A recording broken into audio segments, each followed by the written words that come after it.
So long story short, my husband and I had heard a horrific car accident while we were camping and getting ready for bed in our tent. It was a super windy, dangerous road that led up to the camping areas, so we were immediately concerned about someone being in grave danger, and potentially with children at that. Without a single word to each other, we hopped up and ran to the direction that we heard the wreck take place. We got there at the same time just about as the police did, and ended up giving our info if needed and heading back to our campsite. Now, I was pretty pregnant at the time, so I really had to pee after all the running and the adrenaline. We decided to stop at the only restroom open at the time, which was a bit past our campsite, and incredibly dark without other campers around creating light. After I used the restroom, I'm walking back out to my husband when I noticed behind him a flash of light frantically bouncing up and down from someone booking it towards the restroom. Jokingly, I chuckled about this guy must really need to use the bathroom or something, but it was a very short-lived moment. This man stopped dead in front of us and basically whispered, "Wow, you guys are fast," and then smiled in the most unnerving way.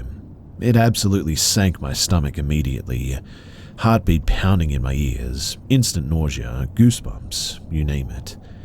Husband didn't seem put off by any means and noted that we were worried about the accident, etc. Dude continues on as if discussing the weather with a friend, saying that he's just used to this kind of stuff, asks if we're leaving tomorrow. I almost angrily ask, "Used to what?" Which he shrugged off and just explained that he traveled a lot and camped. At that point, I had already started taking steps backwards, to the point that where my husband finally starts noticing something's off with at least me.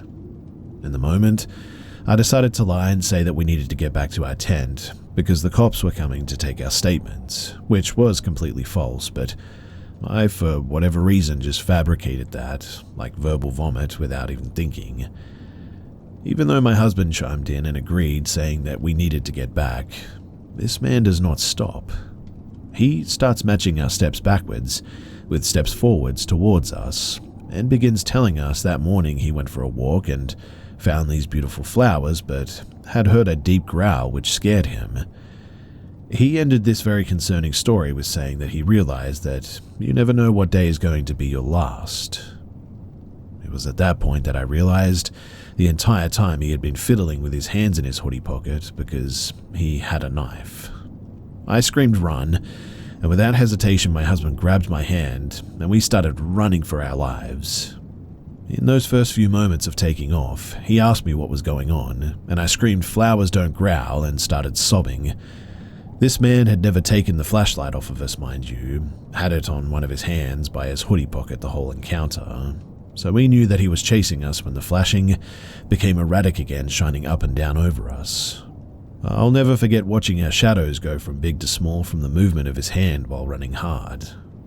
I looked back to see him behind us with the same smile that he had in the beginning, and it absolutely terrified me. We had to cut through some woods because he was gaining on us so fast, and in the heat of the moment decided to just continue through the woods back to the police instead of staying on the road that we would come up to after cutting through. We both looked back and last saw him right at the edge of the road where we would have come out if we had decided to take that way, because it would have been the fastest to the wreck. And seeing that, we knew that we had made the right decision immediately, and knew that it was a life or death situation in that moment. It clicked for us that he had expected us to take the road, and looked disappointed that we had taken the longer route instead. But we didn't see the flashlight or him after we looked forward again, and when we told the police, they did go, but they failed to find the guy. Fast forward a couple of years after this traumatic experience, and dozens of unsuccessful follow-up calls to see if they ever found him, I decided to post something on TikTok about it.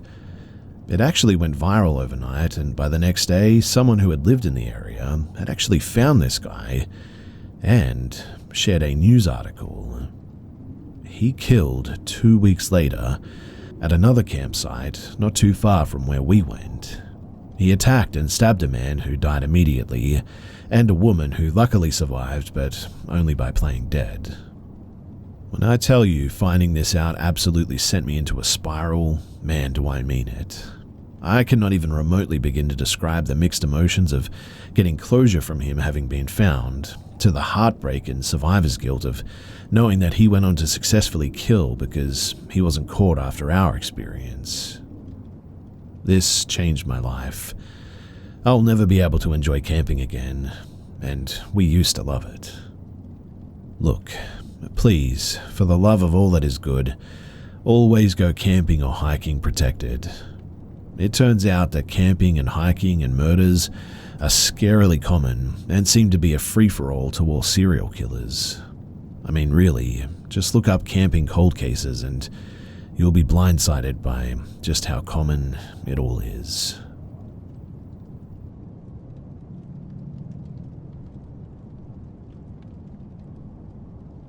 This happened when I was 4, so I don't remember all of the minor details, but my mum does, and we kind of trace back this whole thing when I suddenly got reminded of it because of, well, other stories here.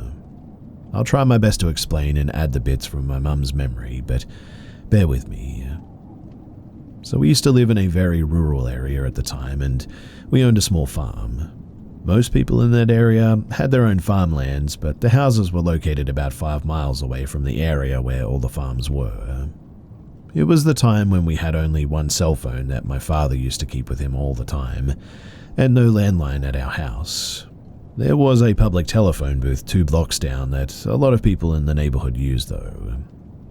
Now, it was around summer I think, but there was this group of gypsies and they were notorious for stealing the crops and would also rob people occasionally, especially women working alone at the farms. My father had a regular job besides managing the farm, so he'd leave very early and would be back late at night. Normally, my mum would manage the farms by herself, but since the gypsies were going through around and robbing people, she stopped going there for a while, and I was also very young then. Most people in our neighborhood, they worked at their farms starting early mornings till evenings, so our neighborhood was pretty desolated during the daytime, except a few people like 3 or 4 blocks down to our house. Mum was always very careful about locking the main doors and the windows, so there wasn't too much to worry about. My gramps from my mum's side, he was visiting us one of these days, and he's like a very tall, big guy. I was playing in the dining table area, my back facing the main entrance, and my mum was in the kitchen, while Gramps was inside the guest room, since he just arrived, changing or freshening up. The thing though is that my mum forgot to lock the main entrance after Gramps came in and had no idea about it. I was facing my mum telling her about whatever little me was doing, and she was facing the entrance, and I clearly remember feeling terrified by the sudden change of expression on my mum's face. Now that I'm more aware of the wide range of emotions than a 4-year-old, I can tell that it was a mixture of dread, shock, and pure anxiety. She left whatever she was doing in an instant, and now she was standing between me and the entrance shouting with a kitchen knife in her hand, and as I peeked out from behind her, there was a woman and she had a sickle in her hand inside of our house. She was standing there, trying to make conversation as if it was just normal. She definitely thought that we were the only people in the house. She was wearing a lot of metal jewelry and stuff. The gypsies wore those. Mum was telling me to run to Gramps, and I was crying, not wanting to leave her because I could probably sense the danger.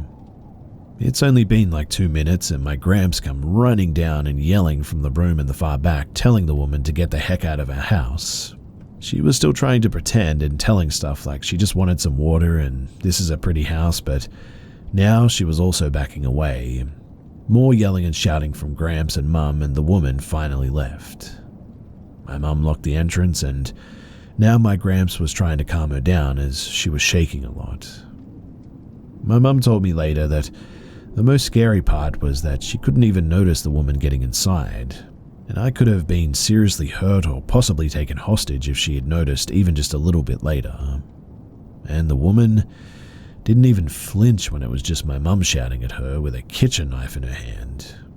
So she was not scared at all by her and was most probably looking for an opportunity to take her on. My mum was a small build and that gypsy woman was tall, like much taller than my mum. No wonder she was prepared to take her chances.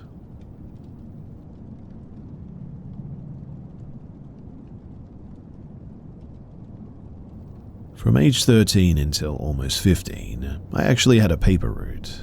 I delivered papers to people's doors 6 days a week. All of my customers, aside from occasional grumps and chatterboxes, were absolutely wonderful. Most of them were older, and so many of them were so happy to see me every day, just to have someone to talk to. Many of them would leave me granola bars, water bottles, and even tips at times. Winter holidays were a great time too, because everyone who could left huge tips for me. It was a genuinely pretty good first official job. Eventually, some of the snowbirds moved back and became my customers. One couple, Louise and Gerald, would always stick out in my mind. They started off normal, pretty friendly people, but I noticed one Sunday, the only day that I had to get up early to deliver papers, that Gerald was outside. He chatted me up, which was nothing unusual, and because it was so early and because I'd usually go right to bed after I was done, I was wearing a Britney Spears shirt and a pair of polar bear pajama pants. He complimented and said that I dressed cutely. I was confused though because, well, it was pajamas that I just threw on randomly. I guess I was confused by the compliment, but I just went on about my day and didn't think much of it. Something else to note too is that his wife Louise was always smiling. I couldn't pinpoint why, but it always unnerved me. In retrospect, it gives me the meek and mild and sort of subservient trad wife vibe. Anyway, I had noticed that in their garden there were 3 different dog headstones that all said Fido on it. I was kind of confused as to why they all had the same name, but I figured maybe multiple people had bought them and they wanted to be polite, so they put them out anyways. Now one day, Louise was out and she had a dog with her. She introduced the dog to me, as they had just adopted her, and guess what? They named her Fido. All of the dogs that they had had were named Fido apparently, and they were all Shelties just like that one. I thought that this was a bit weird, and I told my mum about it, and she told me not to be so judgmental, as it was probably one way that they dealt with grief. Here's the thing though, they kept trying to get me to come inside. They'd invite me in for tea, which is not really something people do where I'm from. Coffee and donuts is a little more commonplace, but even that isn't something that people do on a regular basis or anything. Or they'd invite me in to talk to them. I'd always decline politely because I had more papers to deliver anyway and I wanted to go home. Gerald kept complimenting my outfits, even when they were just pajamas. And one morning he did this while getting closer to me and eventually touched my shoulder, and I was eventually like, I gotta go, and I left. I didn't tell my mum at the time, as our relationship was good at that point, and I feared that telling her of any concerns that I had would make her not trust me or make her mad or something. This was also at the tail end of my CSA, which she doesn't really know about to this day, and I thought that maybe I was just being paranoid. But then, right before I moved and I gave up my paper route, a really bizarre incident happened. It was a Sunday, the last Sunday that I had the paper route to be exact. So I was out early delivering papers, like it was still kind of dark out, and Gerald was outside. He complimented my outfit again, getting all creepily close. He invited me inside and I said, I really don't think my mum would appreciate me being gone for longer than she expects me to. She's really strict, you know. Which wasn't the whole truth, but, I mean, you gotta do what you gotta do, right? He seemed to get kind of annoyed by that, though, and just asked, wouldn't your mum just prefer that you respect your elders and not turn down an invitation? And at that, I felt the color drain from my face, and I noped out of that really quick. I think I muttered something about how I really had to hurry along because my dog was sick or something. I heard him say some compliments about how my hair looked pretty. I have very wavy, sort of curly hair that gets very puffy and voluminous when I'm in the humidity, and he would bring that up a lot, saying that my hair reminded him of the 80s. In any case, I booked it as quickly as I could to the next house without running. I didn't see Gerald after that, but I did see Louise, and she never stopped inviting me to come inside and play with Fido or to have some tea. I always declined, and she always seemed disappointed every time. And so, that's my weird paper route story. I know that maybe I'm just being paranoid, but Gerald and Louise, they just gave me some really funky vibes.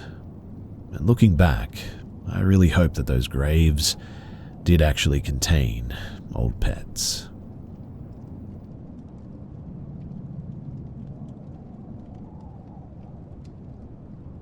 I recently went on a date with a guy from my school who I met on a dating app. He seemed super sweet and charming over text, so I agreed to go on a date with him, especially after two friends told me that they knew him from a class where he was genuinely a funny guy.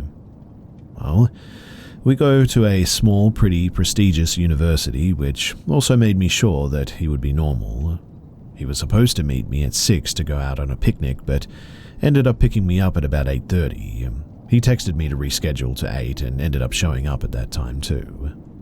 He drove me to his apartment, and although uncomfortable, I agreed to go in because of everything that I already knew about him. The apartment was only lit with one candle and a small glowing light on the floor, which didn't really add much. It was a multiple bedroom apartment that he lived in alone, which made it even more odd, I guess. In any case, we talked and ate some food, and he seemed sort of nervous and uneasy for most of it. He suddenly switched the conversation to our deepest, darkest secrets and asked if I'd ever seriously thought about killing anyone. After I said no, he made up a story about being in the Navy and having to bomb a ship and killing 5 people. When I was unsure how to respond, he sort of just passed it off as a joke and said that he had seriously thought about killing someone else, his ex's current boyfriend allegedly. I was extremely uncomfortable at this point and wanted to leave, and he agreed to drive me home. Before we left though, he said that he wanted to show something to me and pulled out a rifle that he pointed in my direction. When I got startled, he remained eerily calm and said that he got it for hunting but couldn't think of even killing an animal. We left and I got back to my friend's place safely. Now, everyone I've told this has been flabbergasted about how the date went, and I just cannot shake the feeling that something was off about him, and it's creeping me out. To clarify too, I mean like something more sinister about him. So, if you have any thoughts, then it would be much appreciated.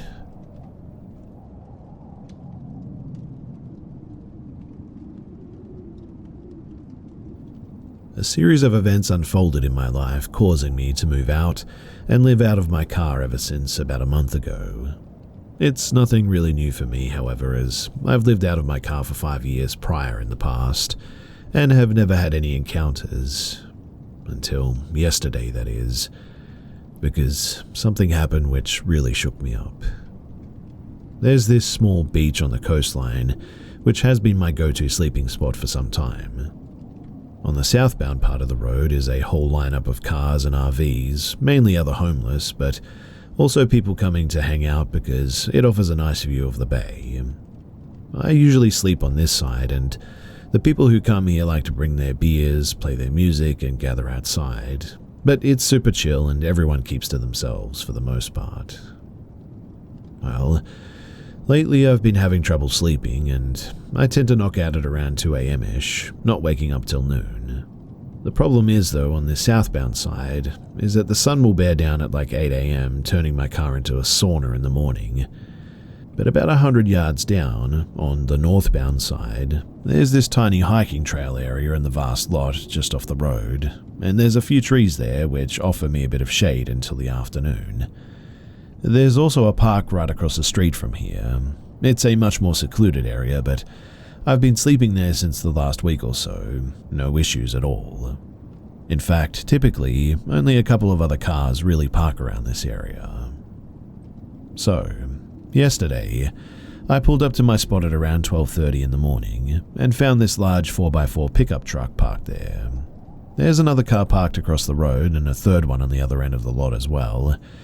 I think to myself, no biggie, there's a second tree just in front of the pickup which works for me, so I'll pull up there. It's only a 20-foot distance between us, and I am in their direct line of vision. I realize now in hindsight that it was probably a stupid move, but oh well.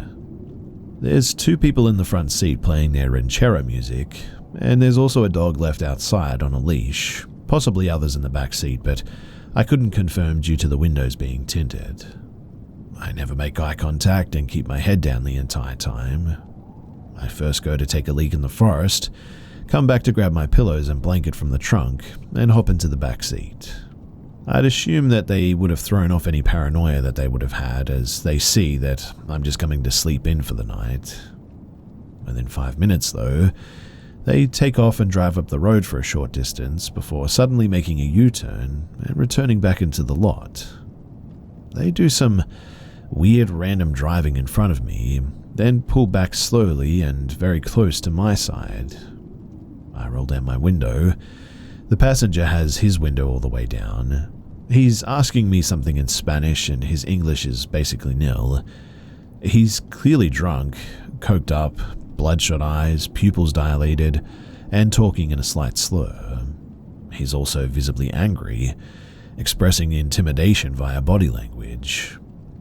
I respond to him in English, so he asks if I'm Policia, and I'm like, "No man, I'm just sleeping here." I show him the pillow and the blanket, but he keeps pressing me. No, police come here." I reply, "No man, police no come here. Never, don't worry about it." I tuck my hand under my head as per the universal sign language of sleeping, again reiterating that I'm here to sleep. But he's getting frustrated and asks where I'm coming from. I'm trying my best to de-escalate the situation and talk calmly and nicely and even apologize if I happen to bother them. I directly asked him, "Do you think that I'm police?" And he responds in the negative, shaking his head. I point up to the tree and explain, "Shade for the morning, my car," just so that he knows why I decided to park in this spot. But he's pretending not to understand me and says, "Policia come here." Again, I tell him, "No man, police don't come here. I sleep here every night, it's okay." But the dude is angry now and starts halfway flashing something in his hand from behind the car door. It was a very subtle gesture and I could not say for sure if it was a gun, but he was definitely suggesting something. He then says, "After today, no more sleeping here," repeating this 2 times, then goes, okay, while pumping his chest and piercing his gaze in a menacing fashion. The driver floors the gas pedal, taking off in a frenzy. As they're taking off, the passenger dude hangs out the window looking back and mugging the living heck out of me before they get back on the road, hitting the accelerator at high speeds. I sat there for a good 10 minutes just so that I don't run into them a second time, then went to sleep near a Walmart instead. I didn't get their license plate, but since they likely also have my plate and know what I look like, it'd probably turn sour for me if I reported them anyway. I spent the whole day dwelling on what had happened yesterday and have little clue as to what made them trip out like this. My only plausible theory is that they didn't like me parking proximally to them and they took it as a disrespect. In any case, it's a bit of a bummer because, well, there goes my perfect parking spot.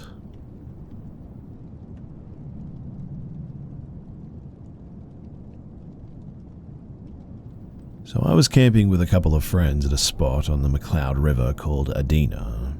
If you haven't been, it's a pretty neat spot but very remote. McLeod town is small and Adena is about 14 miles into the woods, 7 of which are a rocky dirt road into a canyon with a beautiful pristine opal blue river at the bottom. The site was an old summer pack-in camp for a wealthy San Francisco family in the 1800s. There are still foundations of the buildings, an old chimney and the remnants of an orchard even. Now, the campground is right on the river and we went, as most do, to fly fish. It was early spring and the river was really too full and fast to do much useful fishing on this trip, which is likely why we were the only people down there. Anyway, On the first day thereafter, no luck fishing, my buddy and his wife decided to take a snooze in their camper, so I walked up the river a bit to try and find a spot to fish where maybe the river wouldn't widen out and be more workable. I walked through the old ruins and through the orchard before finding a trail to head upriver. I fished unsuccessfully for about 45 minutes, and it started to rain a little bit, so I packed up and headed back. Right as I was coming off the trail though, and back into the orchard area, there was an archway of vegetation that I had to duck a bit under to get through to get back into the old orchard. And right as I ducked in, I heard coming through the dense foliage, a few feet above my head and no more than 10 feet, what sounded like a horse pushing air out through its cheeks. It was a deep guttural sound from a large animal, and it sounded close enough to almost touch it. I could see nothing though because the vegetation was so dense, but I got real cold real fast and moved out of the thick stuff into the more open orchard. And then I froze. I could hear nothing.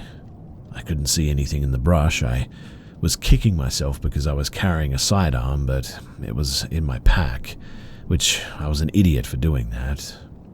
Slowly though, I took off my pack, put it on the ground, and I got my gun. I put on my shoulder harness and packed back on as slow and easy as I possibly could, the whole time intensely focused on the sound, but I didn't hear anything. This orchard is about the size of a football field, and the right side of which, where the sound had come from, is dense blackberries. So basically there's this open space, then the dense woods and the berry area where you can't really see much.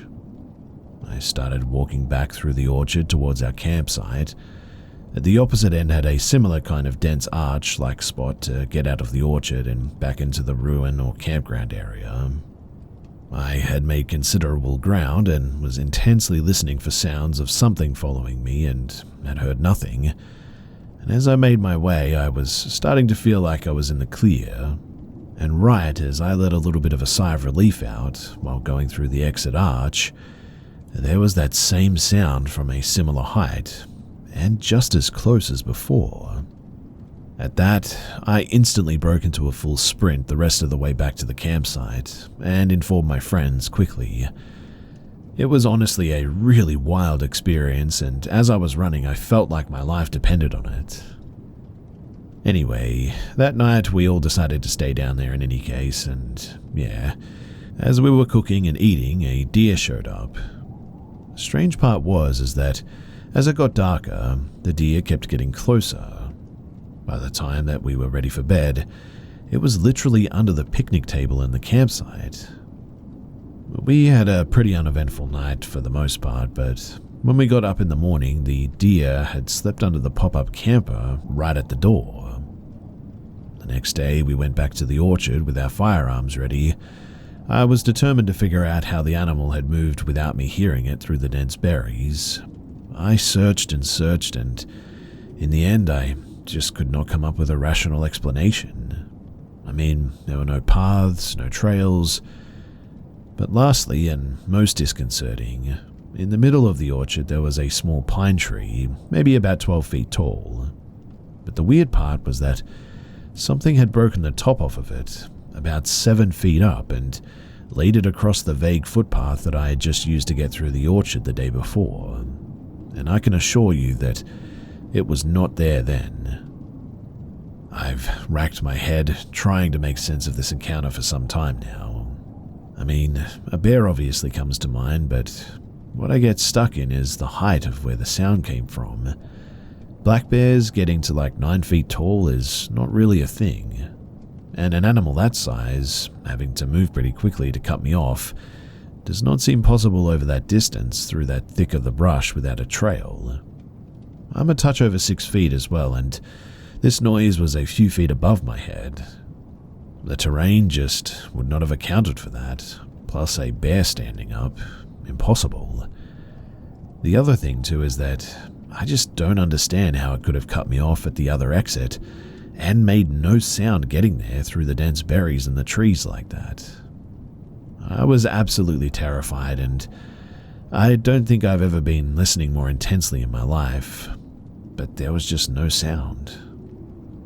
I mean, I guess it could have been two huge bears, one at each spot, but I've never heard a bear make those sounds before. The deer issue was also really strange. That animal seemed really spooked and felt safe by us, and I've never seen that before. Anyway, it's a cool spot, and if I was Bigfoot, that's where I would be, considering the orchard food source and limited humans for the majority of the year. I'm not saying it was that by any means. Really, I have no idea what it was, but I'm sort of convinced now that there was something weird going on there, for sure.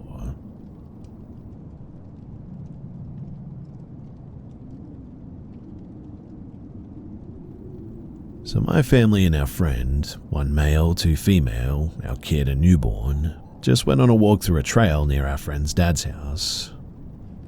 What was supposed to be a nice outing started to get strange though when a group of what felt like 40 but was probably more like 20 walked past us, most of them wearing the color white. We just think of this as a bit strange, but we continue through the path anyways. But then, all of them, instead of leaving, decide to turn around and start catching up and walking behind us. Now, I've walked this trail often enough to know the general area, but we get a bit spooked amid their group's excitement and decide to walk into a path that's not really a trail, but we can hide behind. We wait for a bit, hearts racing, and I hear a small group on a path above us that would have ended up leading them to cutting us off halfway through the trail. I specifically heard them say something in a sort of questioning manner as well, and about the four of them. We continue waiting a bit until the group on the main path passes, and then we quickly head back the way that we had come and safely got away. This obviously just happened, and I'm still convincing myself that we were just overthinking it, but we had actual fear, and the whole situation felt very strange, especially because, well, they cut us off the trail, and honestly, the way they were dressed, they looked like, I don't know, maybe a cult.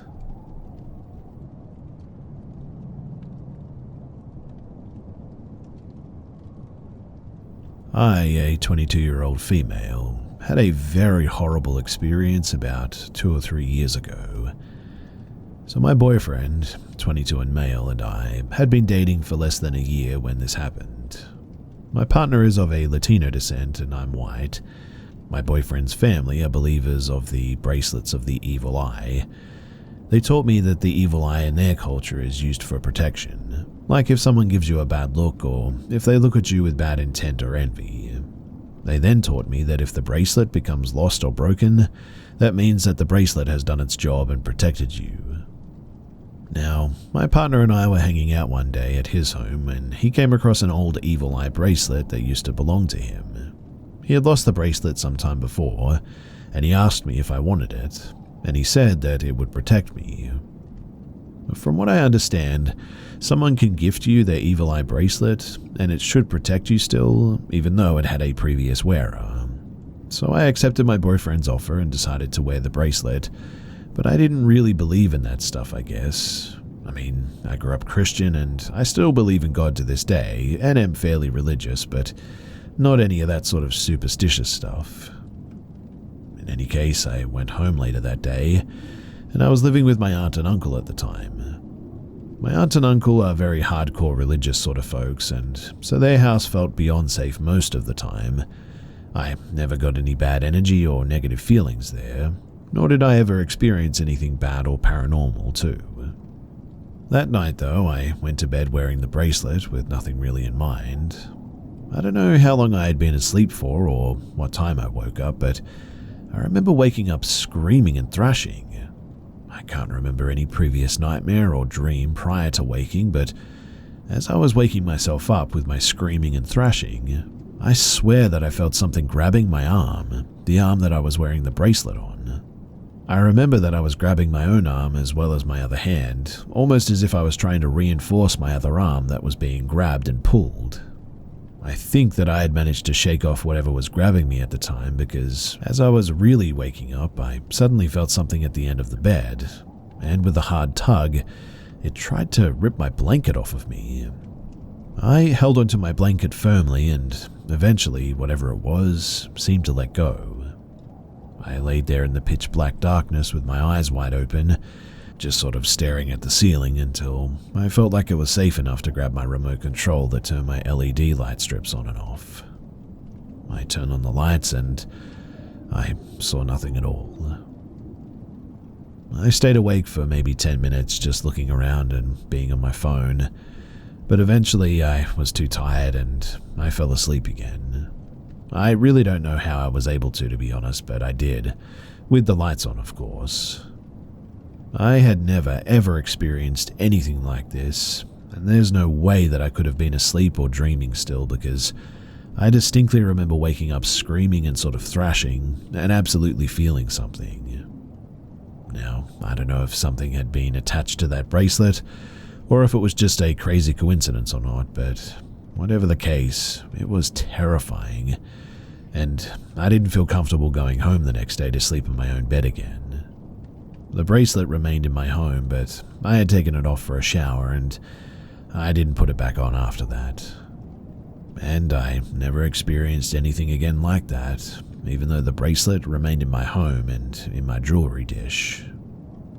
So, if any of you practice with craft or are into the paranormal and culturally practice the evil eye stuff, I would really like to hear your thoughts or speculations as to what you think could have happened.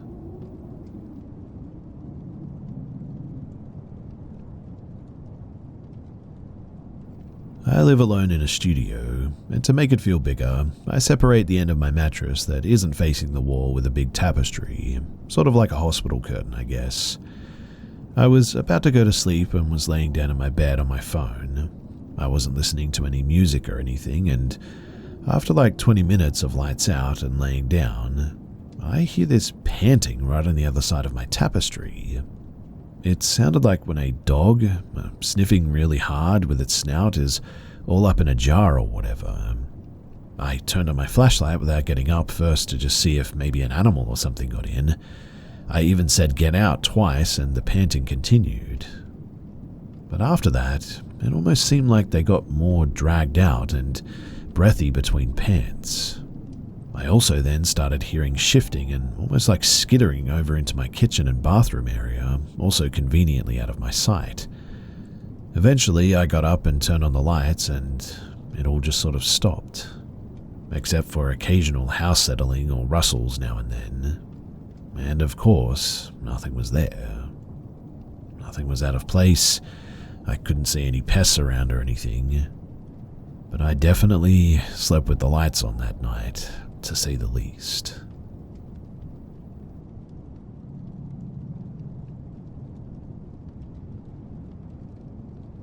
We live in Australia, and for one of my birthdays years ago, pre-kid life, my husband booked an Airbnb cabin on a property in a rainforest area, about 2 hours from our home.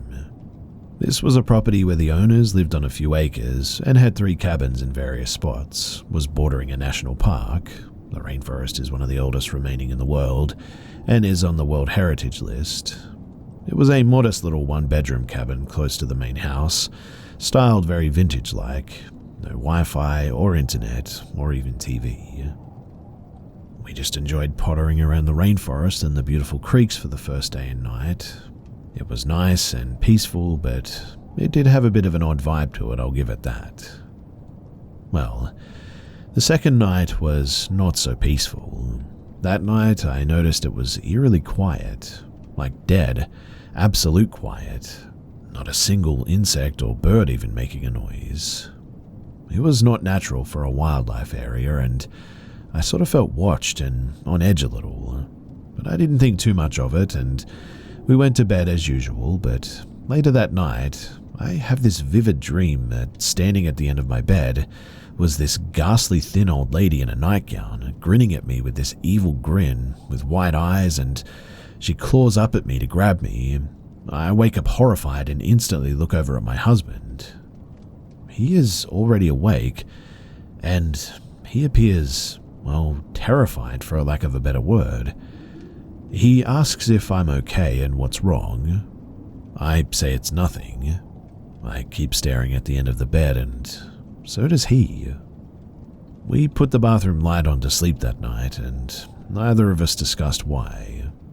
Neither one of us sleeps, and we spend a horrible night basically waiting for dawn, and we leave shortly afterward. Now, on the drive home, I asked him why he was awake and that he looked so scared.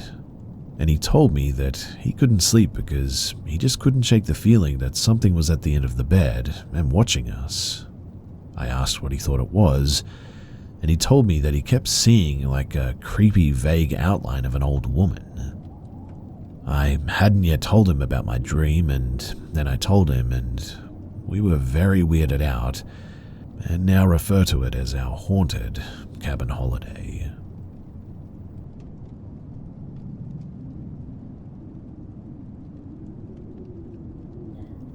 So, we've lived in the same new mobile home, manufactured trailer house, for 2 years on land that my husband's family has owned for almost 100 years. And well, lately, weird things have been happening. The other day, my husband and I were talking as I was walking out of our bedroom. The light was on and he was walking inside of it.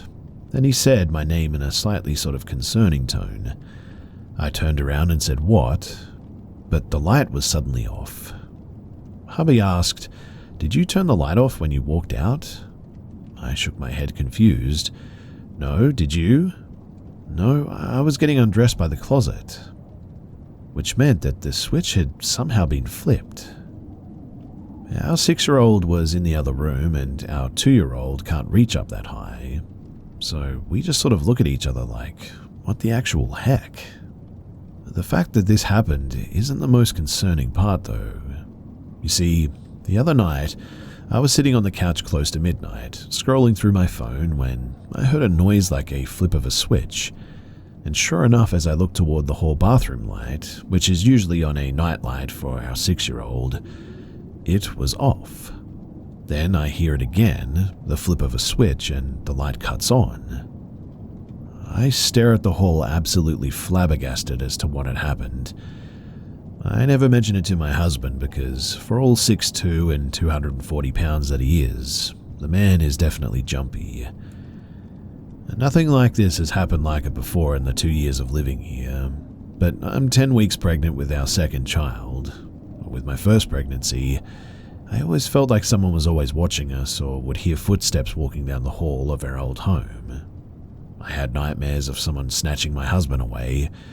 His mother had recently passed when I was 18 weeks pregnant with our first kid. Maybe I'm being sensitive in this pregnancy, but this is the first time my husband and I witnessed something like this together. So, what do you guys think?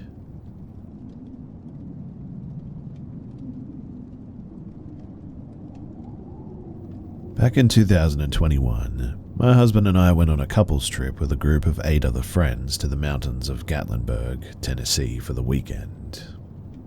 We drove the 4 hours, made it to the cabin, and got all settled in. While we were waiting for the last couple to arrive, who were bringing their kids, we ended up deciding not to wait and go out to dinner about 20 minutes up the road from our cabin. We took 2 cars, me, A, my husband M, L and J in mine, and Z, E, D, and C in the other. Z, E, D, and C left ahead of us and we trailed behind. I was driving a 2011 Subaru Outback at the time, and my phone was mounted on one of those cabin fan blowers. We were chatting, having a great time catching up, listening to music on low. Halfway to the restaurant, we get a call from our friend Y. I turned the music down, I hit accept on the call with everyone in the car yelling their hellos, and all of a sudden we hear a woman screaming, crying and pleading, "No, stop, don't do this," with more crying, screaming and begging as we immediately all fell silent. Everyone in the car flies into a panic. Me and my husband, we were scrambling to put the phone on speaker, everyone yelling out her name. Then the screaming cuts off, like the call just ended, and our friend Y comes through the phone, calm and collected with a "Hey guys, we just made it to the cabin." We are still yelling and asking her if she's okay, and she responds in a confused voice that they're all fine and that they just made it in but needed the door code. We explained to her that we had just heard crying and screaming and we thought that she was getting murdered or attacked, to which she let us know that, no, we're doing fine. Her kids aren't freaking out and they're doing great too. We give her the code and finish up the call in shock, and we all heard that. It sounded too real, and Y has never been one to play games like that. The rest of the car ride, we're all freaked out and trying to rationalize the whole thing, to think of what or who that could have possibly been. In the parking lot, explaining the weird occurrence to our friends who made it there before us, an ambulance drives by with its siren and lights on, back the way that we had just come. So could it have been a weird frequency that we picked up on somebody actually getting hurt? Did something hijack the phone call? Well, whatever it was, it thoroughly freaked us all out. And our explanation is, well, maybe it was paranormal.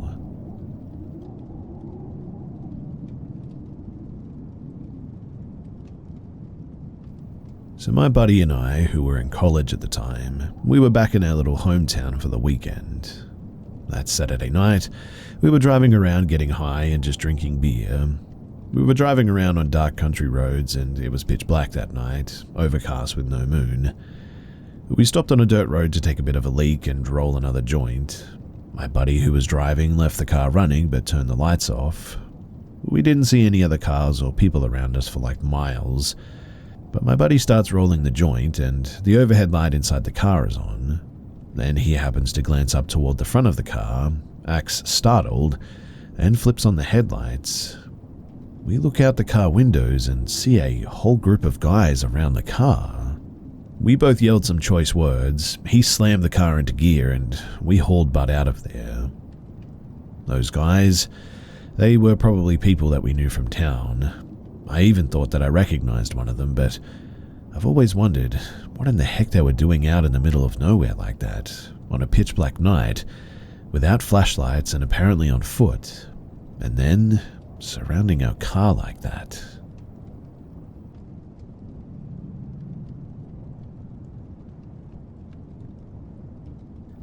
I've never been one to really believe in the paranormal. Not that I often wondered about supernatural phenomenon outside of seeking a good scare now and then, like on YouTube or whatever, but I always assumed that what I was watching were either good hoaxes or had some logical explanation that wasn't immediately apparent to me. That was, until this past weekend, when myself and my girlfriend had an unexplainable appearance. Funny how that works, right? Complete disbeliever until an encounter of your own. Well, we were staying in an Airbnb in Belfast, Northern Ireland, with it being a small townhouse in a council estate. The upstairs, where our bedroom was separated from a second bedroom by a tiny landing. Upon waking up on Friday, the 13th, we started getting ready for the day. I was sat at the end of the bed pulling my socks on when I looked up and I saw a human shadow on the curtain of the bedroom across the landing from us. Not realizing what it was yet, I made a remark about how that wasn't creepy at all, and my girlfriend peered around the corner to see what I was talking about. Oh, was the only thing she could muster up in response to me. Seeing that she was unsettled, I marched into the second bedroom and pulled back the curtain to see what was casting the shadow, thinking that it was going to be something silly like a tribute to Queen Lizzie stuck on the window, but there was nothing there. It was also the second story, so I wasn't expecting to see an actual person peering in or anything, but I wasn't expecting to see nothing at all. Also, there was nothing outside that could have cast that shadow. I pulled the curtain back into position, thinking, that's weird, and the shadow was still there. Still in a state of somewhat disbelief, I walked back to the doorframe to see if it was my shadow, but my shadow didn't even come close to reaching the curtain. With the pair of us completely creeped out, we went back to our room to get ready to get out of the house for the day as quickly as we could. My girlfriend peered back around the corner when we're almost finished to discover that the shadow was still there but had now shifted to the left. After that, we threw the rest of our clothes on, and when we looked again, it was completely gone. We have no idea how long it was there watching us, but from the moment that we became aware of it, it was gone within about 5 minutes. The second and last night that we slept there, we slept with the door closed, which we hadn't the first night, and it wasn't there the following morning. My girlfriend thinks that it's because we slept with the door closed the second night that it didn't show up, as it couldn't watch us. Personally, I struggled with finding an explanation for it, but there's just really nothing logical about it. There was nothing there that could have casted it, and it was still there when I pulled the curtain back into position, which was really strange. I mentioned this whole thing to our Airbnb host, but they didn't seem to register any recognition of it. We're both absolutely certain about what we saw though, and from looking up shadow people, it seems like it is a phenomena that people experience. But can anyone give us any sort of reason as to why this shadow person visited us of all people? Thanks for listening.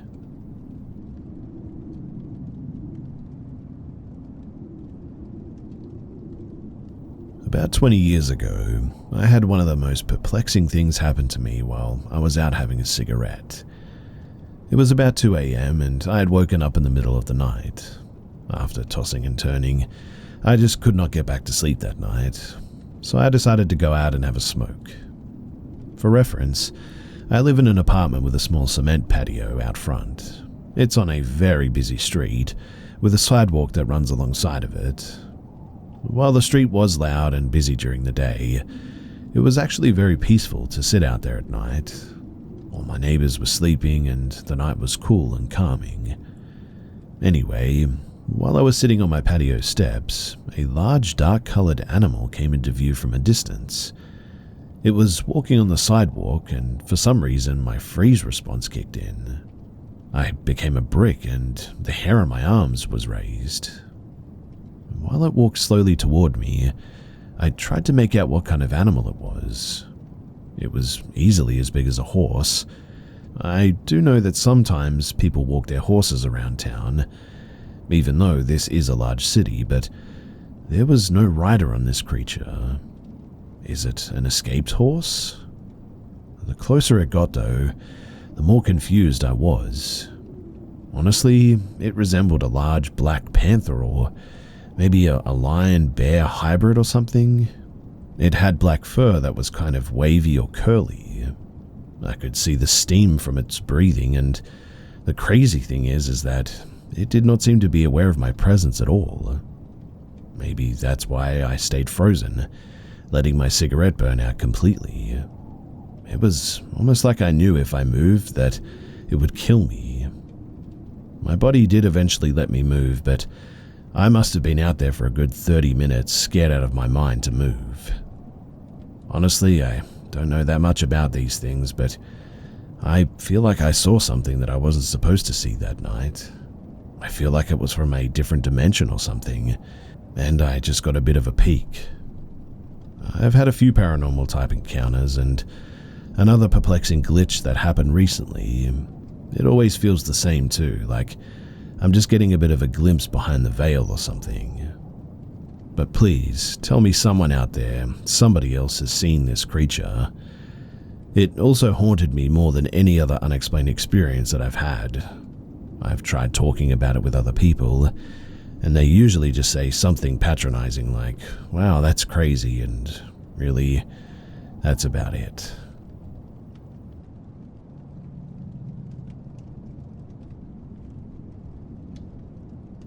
I recently moved to Wisconsin, and I wanted to explore the backcountry 2 falls ago, so I took a trip from the south to Superior, mostly off-road and on fire roads and whatnot.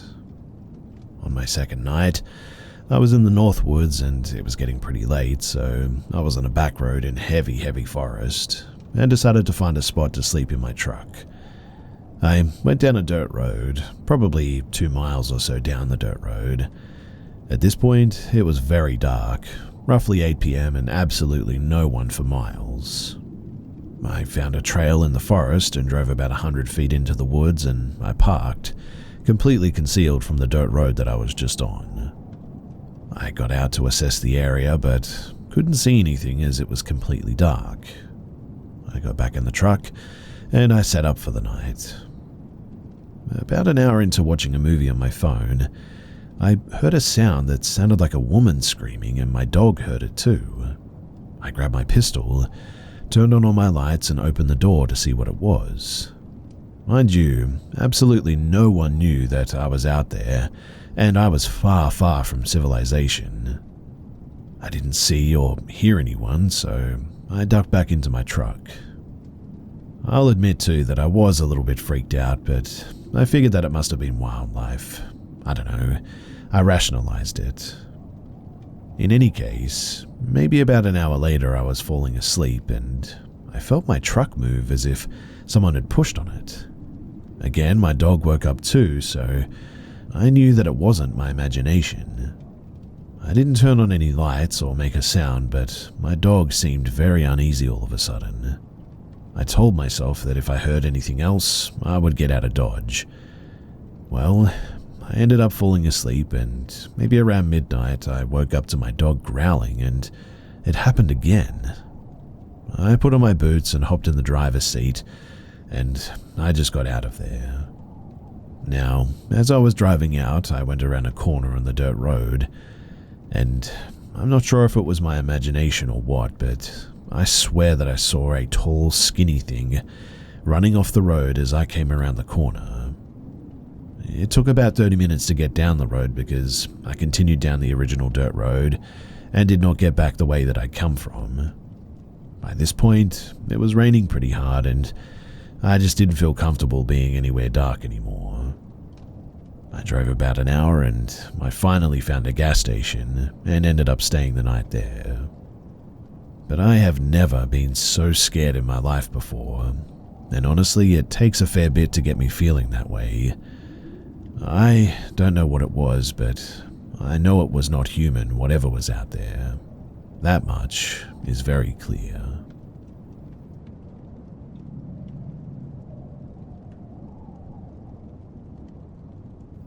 So my wife and I had a couple of creepy incidences, and this one happened near Hope, BC, way up in the mountain. My wife was probably more freaked out than me, but maybe I'm just downplaying this. The second story, though, is something that absolutely terrified me.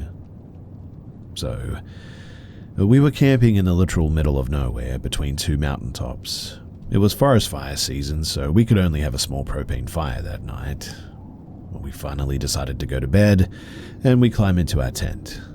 We're laying there and talking, and by this point it was almost completely dark, when all of a sudden we see through our tent wall.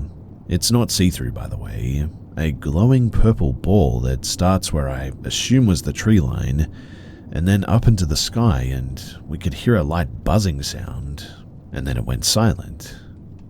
I grabbed my rifle and went outside, but I didn't see anything. In fact, it was almost as if nothing had happened. I chalked it up to a power line that had broken, but we've both explored that area earlier in the day for fun, and I can assure you that there were no power lines for, well, I don't know, there's just none really there. There's also nothing on Google Maps either, but that one is not that creepy sounding, I'll admit. But in the moment it was a what the heck is that sort of thing. My wife hasn't camped in a tent ever since then, and that was like 7 or 8 years ago. This next instance happened about 5 years ago. My wife and I flew down to LA and rented a camper van and drove it east to go to Zion, Bryce, and Dead Horse, I think it's called. But we were on our way to Moab from Bryce Canyon, and I was on the highway. I can't remember exactly where, but somewhere in Utah. I've planned our trip based on where we would camp each night.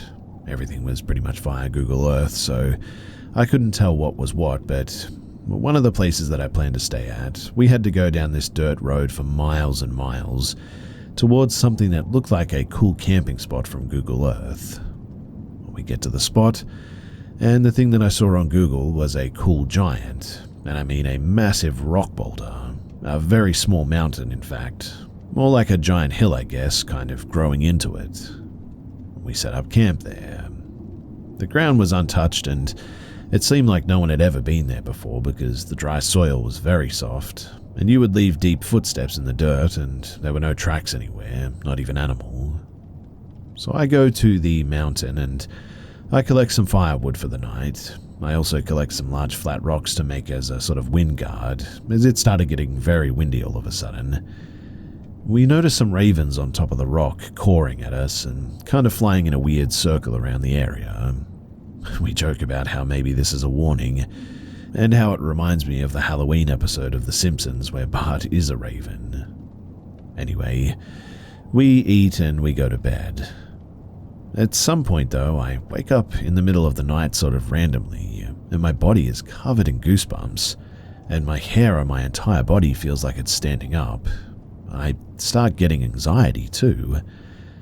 I feel like someone or something is just outside of the van. The wind is blowing hard and our van is rocking a bit from it, so that's making things worse.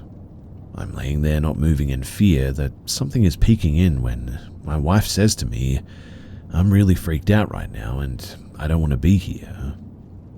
I didn't know she was awake as well and justified the way my body is responding, but she later told me that she had chills and her hair was all standing up. I say, you know what, to heck with this, we're out of here.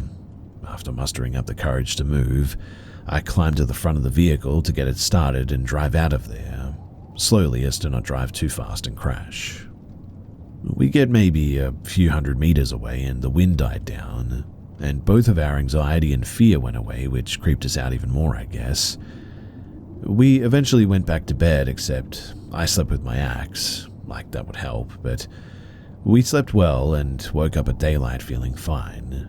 And we both said heck no to making breakfast here, as we didn't want to get out of the van at all. The kitchen was only accessible through the back doors. I drove a couple of kilometers away until we felt safe enough to get out and take our morning pee. We were all shaken up from the night before and we didn't know what the heck that was. We didn't see any footsteps in the dirt around where the van was parked when we were driving out there in the morning, aside from our footsteps which led to our makeshift fire pit. We were so freaked out by whatever happened that night before that when we got to Moab hours later, we actually rented a hotel and didn't want to sleep at all in the van overnight.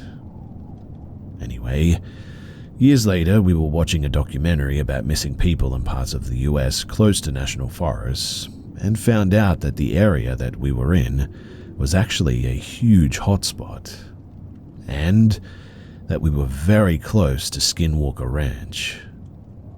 That's kind of crazy to me after knowing all the history about that place and hearing all the stories, but it's something that I'll never forget.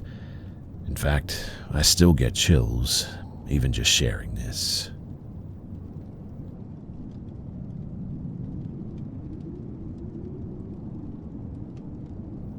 I never thought living alone in a dorm hall could be so unsettling. When I first moved in, I was the only resident on my floor, which was strange but not something that I dwelled on. The hall was eerily quiet most of the time, except for the man in room 217. He was a tall black guy, always dressed in pajamas, and from the first night, my friends and I noticed something wasn't quite right. We often heard him screaming, his voice piercing through the walls in the dead of the night. It wasn't angry shouting like I had thought at first. No, he was screaming for help. Every night, the same loud shrieking cry for help. At first we thought that he was just a troubled student, someone who needed help but didn't know how to ask for it in the right way. We even joked that he had serious issues, but deep down it disturbed all of us. His pleas were so loud, so desperate that they left a lingering unease. One night, after hearing that same shriek echoing through the empty hall, I went over to his door to see if I could talk to him. I knocked, but just like the other times I tried, The screaming stopped the second that I got close. The door remained closed, and the silence was deafening. The next day, I went to the dorm office, ready to tell them that the guy in room 217 needed serious help. But when I asked, the dorm manager looked confused. "There's no one living in that room," she said. "You're the only student in that hall." Her words hit me like a ton of bricks. I knew what I had heard, what my friends had heard. We had all seen him. How could there be no one there? After digging deeper, we uncovered the truth. Room 217 had been the home of a student years ago, one who had taken his own life. He had been struggling, crying out for help in the days before his death, but no one had been there to listen. Now, it seemed as if his spirit was trapped in the hall, forever screaming that same desperate plea for help that had gone unanswered in life. We also learned that the school itself had a dark history. Before it had become a college, the building had been a hospital during the First World War. The laundry room, where we had always noticed a foul stench and dry blood stains, had once been the morgue. The history of the place felt heavy, like it had absorbed the tragedies of all those who had passed through it. The screaming eventually stopped, but I'll never forget the nights that I lay in bed, listening to the ghost in room 217 crying out for help like that. It wasn't just a haunting in the end, too. It was a reminder of how much can be left unresolved, how easily cries for help can be missed. And in that old haunted building, his was a voice that just wouldn't let anyone forget.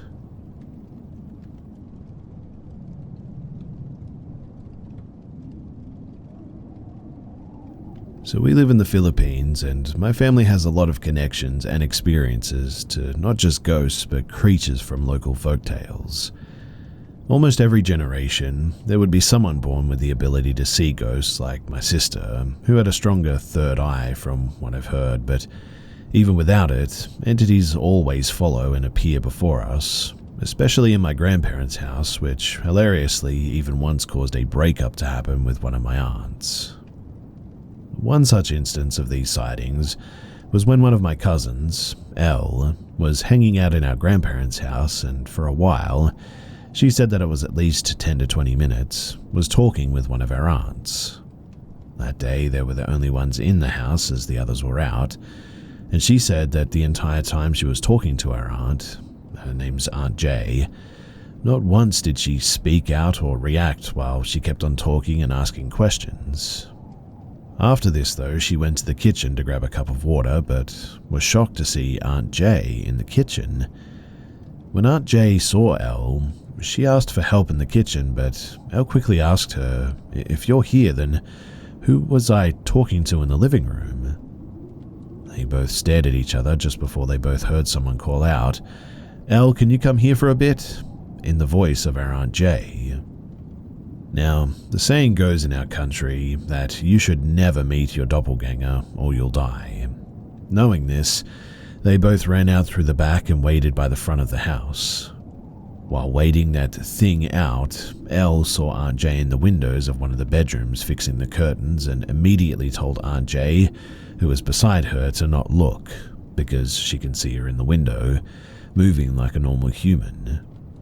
Not doing anything unusual or creepy, just there doing chores looking exactly like her. It's a story they rarely ever want to talk about because, well, it was a really freaky event for them. This is the exact same aunt, though, who, in her childhood, while sleeping with her sisters, saw a man with skin as black as coal with blood-red eyes looking at her through a window. She screamed and woke up her sisters, and they also saw what had scared her.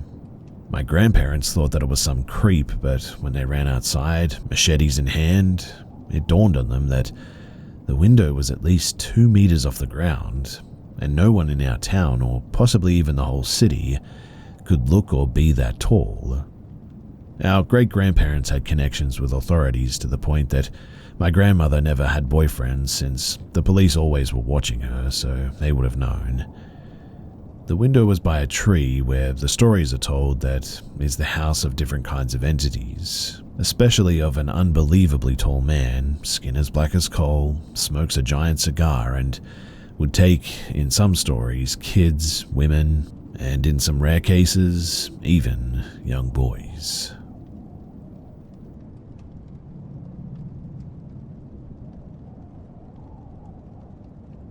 When I was 17, many years ago now, I was on my way to town A-Line. It was pouring rain, cool outside, and I saw a girl who looked around my age hitchhiking and stopped to pick her up. I lived outside of a very small town at the time, and possible danger never really crossed my mind. She was kind of quiet during the 45-minute drive, so we listened to some music. When we got to town, she had me pull over at the gas station, and she pulled out this huge knife from her backpack, laid it on her thigh and said, "And I will never forget this. I was going to kill you and take your car, but you're a sweet kid. Don't ever pick up hitchhikers." Then she just got out of the car and walked away. I have never been so shocked and terrified in my entire life, and I've not picked up another hitchhiker since.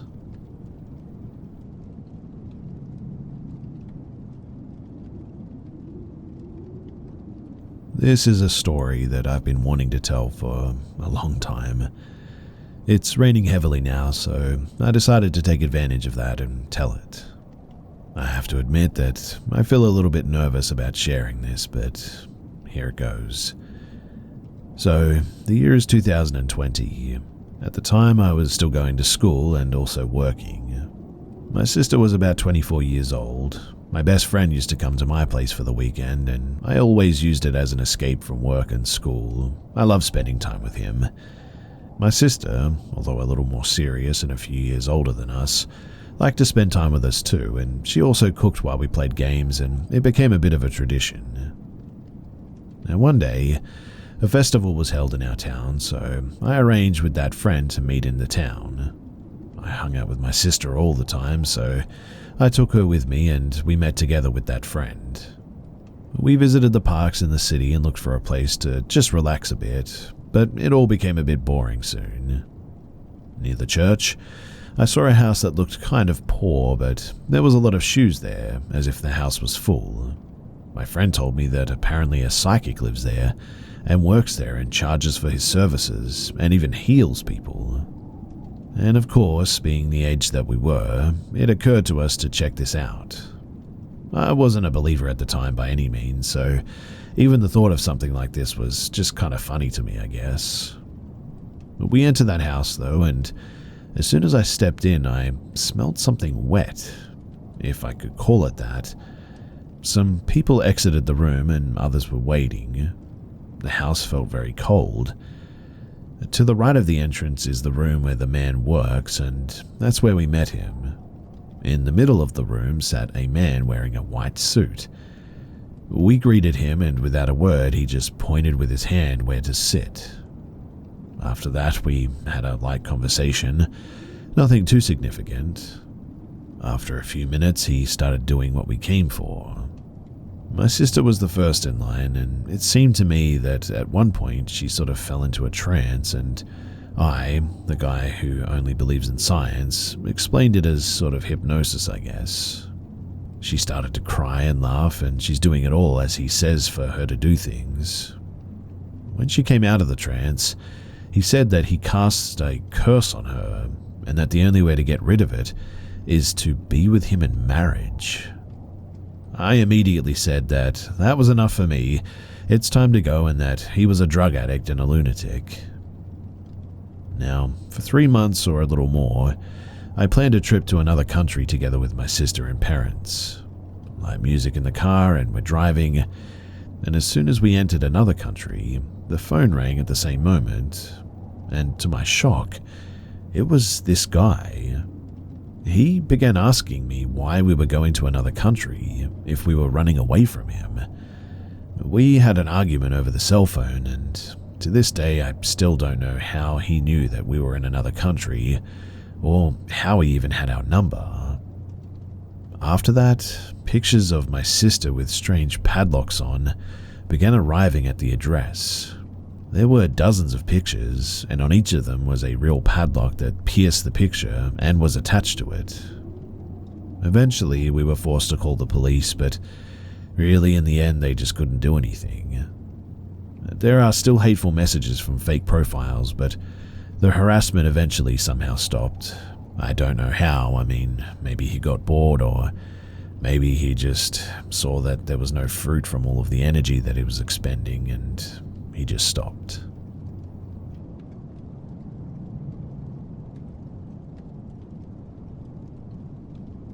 "9 years ago, I had met a person that to this day I still wish I never did.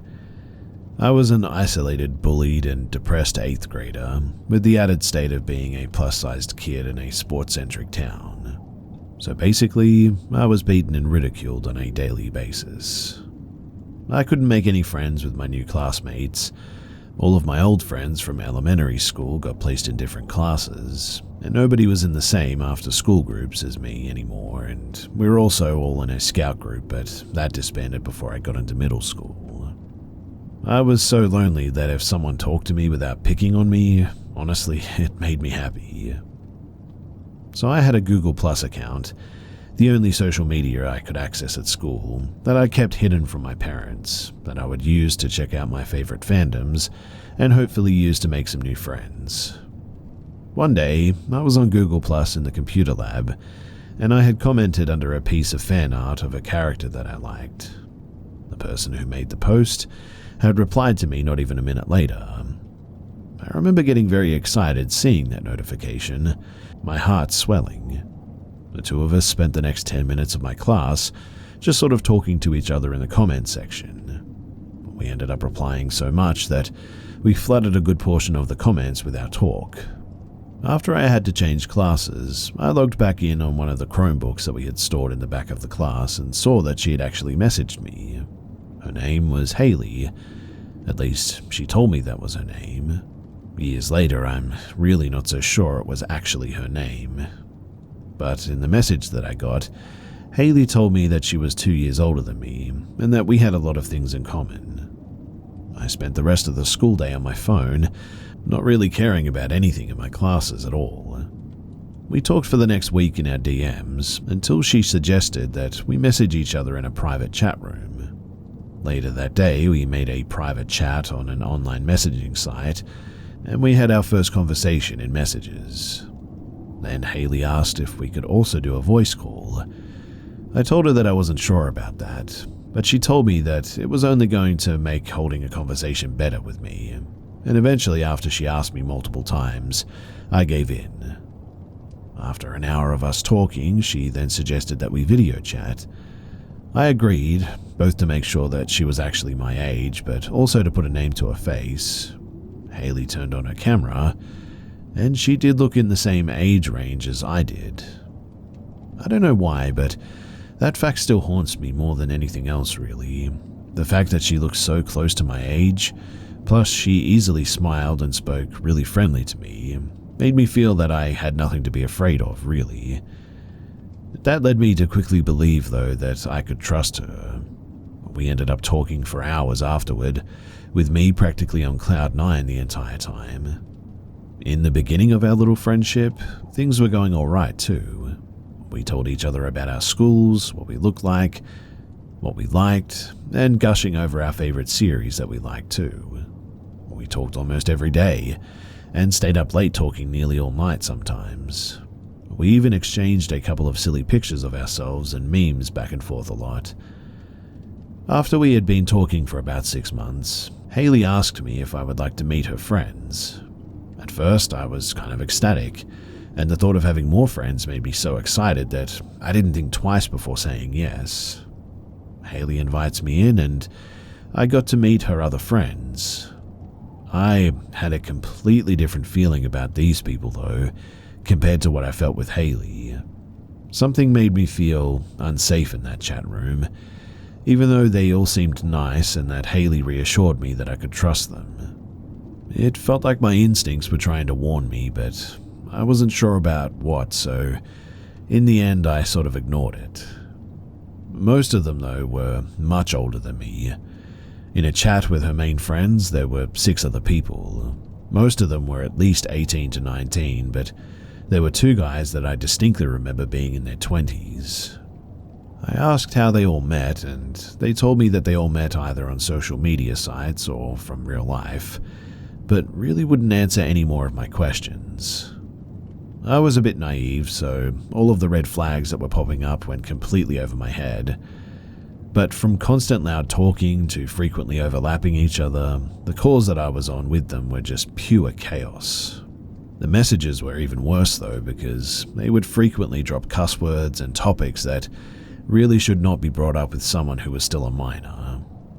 I tried building genuine connections with them though, but they all acted dismissive to me and acted like I was just annoying whenever I tried to talk in a conversation. Needless to say, I didn't like them very much. Haley, on the other hand, was all about them. She would pull the exact same habits, jokes, dirty words, and all of that with the others. They could say something super problematic, but she would be laughing right along with them. I was shocked by this version of Haley because she never acted like this with me when it was just the 2 of us. We still talked a bunch, but slowly she was talking to her other friends more than she was with me. At first, I thought that it was fine, but the more she ignored my messages or didn't pick up my calls, the more I got bothered by this whole thing. When I called to confront Haley about blowing me off, she just went ballistic on me too, saying that I was being selfish and that I didn't want her to talk to her other friends because I was jealous. I explained that that wasn't true, but she just wouldn't listen, and then she hung up on me. Haley then ghosted me for almost a month, leaving me worried and upset over what had happened. When she started talking to me again, I was so emotionally distraught. I was crying on our first call and apologizing for what I said the last time we talked. She told me that it was fine, she just needed some time alone and that she would talk to me a bit more. And indeed she did, although not exactly what I thought she would do. Haley began to tell me that she had depression and that was the reason why she wouldn't talk to me for a month. I didn't judge her about it and just said that whatever she needed to talk about, that she could come to me. This led to her trauma dumping on me nearly every day, talking about her terrible home life and how bad her relationship was with her mum and how much she hated herself. I was there to offer an ear and some kind words whenever Haley called or messaged me about it, but this quickly became part of a routine. Almost daily, in the middle of us having any kind of conversation, she'd begin complaining about anything happening during her day. If not that, it would be about how ugly she thought she was, or how much her life sucked and wanted to end things. The last one freaked me out a lot though. I was worried about her because we lived in different states and I couldn't help her in person. Every time she would become self-deprecating, I would say otherwise, giving her compliments and words of affirmation for so long my throat ached and felt raw. And then, just as fast as she'd bring it up, she'd drop that conversation and we'd talk like we were before. Haley also began calling for long periods of time and messaging me late into the night. Phone calls would stretch for hours at a time and her texts would come in until like 3 or 4 in the morning even. The thing was is that it was mainly her talking now. Like every phone call, she'd take over the conversation. If I didn't message her back quickly enough, she'd spam multiple texts back to back faster than I can read them. I would try to end them myself, but every time I would try, Haley would chastise me for wanting to leave our conversation when not long ago I wanted to have her attention. She basically guilt-tripped me back into talking to her, and honestly it worked. Even if I had lost interest in our talks, or didn't want her to message me during class, I would still let her talk and reply. At least I still had her attention though, and she still wanted to talk to me. This all went on in a cycle for 2 years, and it left me feeling more anxious and exhausted than anything else ever did. It felt like we had nothing in common anymore, and she either ghosts me for a week or spends the entire weekend texting me non-stop. The topics of her self-worth have also gotten worse. They escalated to her messaging me goodbye or I can't live like this anymore, without responding to any of my following messages or calls. Alongside of that, she would send me pictures of her, marking herself, telling me about how it felt to do it. The sight of those messages would send me into panic attacks, and every time I would panic and message her afterward, I would be sent into tears. Not only that, but the group chat with her other friends got worse. Arguments broke out frequently, drama and gossip spread like an oil spill, and it led to people being blocked, unblocked, almost every few days in fact. And I hated talking to them. They began ganging up on me in messages, and Haley was often the first one to make rude jokes about me that they would all laugh at. I began getting sick of it, and would stop messaging and calling both Haley and her friends, despite her begging me to. One late night though, while the group was in an argument over text, I hit my breaking point. I was tired of all the drama and them treating me like this all the time, so I messaged the group chat that I'd had enough of them and privately messaged Haley that I needed a break. Then I left both chat rooms, blocked everyone that I talked to, deleted my messaging account, and deleted the site from my computer's history. Once it was all over, I honestly felt like I had been freed from some kind of prison, and all I could do was cry in relief and euphoria over the whole thing being over. But here's the creepy part. So, I later found out that all of the pictures that Haley had sent me, that they were all stock images and photoshopped. I also found out from a bit of digging through her background, a lot of things just didn't add up. For instance, I learned that she was actually a lot older than what she originally told me, at least 6 years older than me in fact, meaning that when we first met when I was 14, she was at least about 20 years old. Many things from our interactions still haunt me, especially the pictures of her marks and her scathing, self-deprecating messages. In fact, for almost 3 months I would have nightmares about Haley getting back in contact with me and what she would say or do to me. I have better friends now, and I'm absolutely certain that I'll never have to hear from Haley again, but sometimes I still wonder who that woman really was, and what was it about me that she was interested in.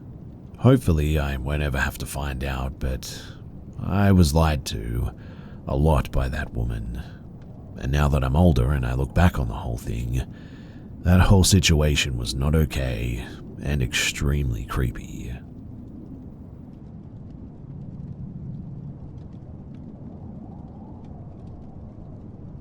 A few weeks ago, I was driving in the middle of nowhere heading to one of my friend's place. My wife was sleeping next to me, while my teenage daughters were watching a movie in the back. Next to them, my toddler was playing with his toys, and it must have been around 1 a.m. I was a bit nervous as the drive there seemed to last forever, and I was getting a bit tired too. The dirt road with no lights gave me chills as all I could see around were only fields. The road had many holes, and I was trying to avoid them as best as I could. I was very focused on that when I saw in front of the car a luggage bag. It was in the middle of the road on my side. On the other side was a car parked facing us. The car was completely in the dark, as there were no lights inside or outside of it. I didn't want to drive over the luggage, so my first instinct was to go out and move it. Man, was I lucky though that my wife was with me that day. She grabbed my hand and indicated to me that something just wasn't right.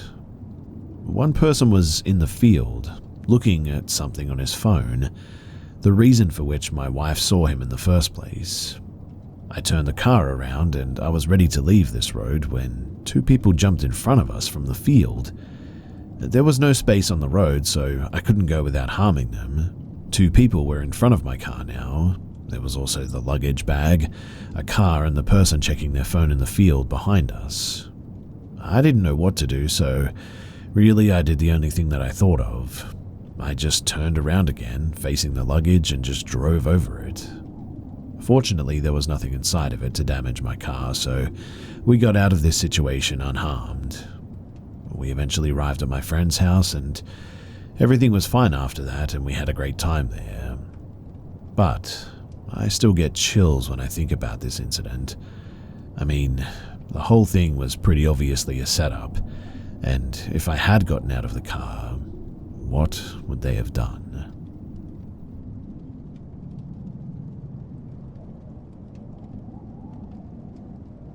I work with adults with disabilities, so do take this story with a grain of salt. But he would walk about seeing a girl with no mouth around the house. For example, when he couldn't find his hat, the girl with no mouth would take it. One of my responsibilities was checking on him when he went to bed each night too. I had assisted him with bed and left him with his mask in his lap and stepped out so that he could get it on and get comfortable. I had left his light on and his door cracked so I could just peek in, turn off the light, and had went down the hall a bit. I was about 10 feet away, just looking at a bulletin board when I started to hear him laugh. Curious, I came down to see what he was laughing at, and when I poked my head in, he said, "I caught you." "What?" I said. "I caught you. What did you catch me doing?" I was laughing a bit, lighthearted. I didn't want to worry him, but in my mind I'm just thinking all I was doing was reading about the company picnic or something like that. He said, though, that he saw a hand reach into the crack of the door and turn off the light, and he thought that it was me playing with him. Here's the thing, though. The light, his light, was actually off, and he hadn't moved. His mask was in his lap, and he was still sitting underneath the covers in the same position, same spot. He hadn't moved, and the light was off now. I had to flip the switch to turn the light back on. Now, I personally only ever had one experience there. I was in the living room watching a movie. The work was done for the day, everybody's asleep, paperwork done, so I'm just killing some downtime, keeping myself awake, when I hear this crash come from around the corner. Around the corner is a dining room.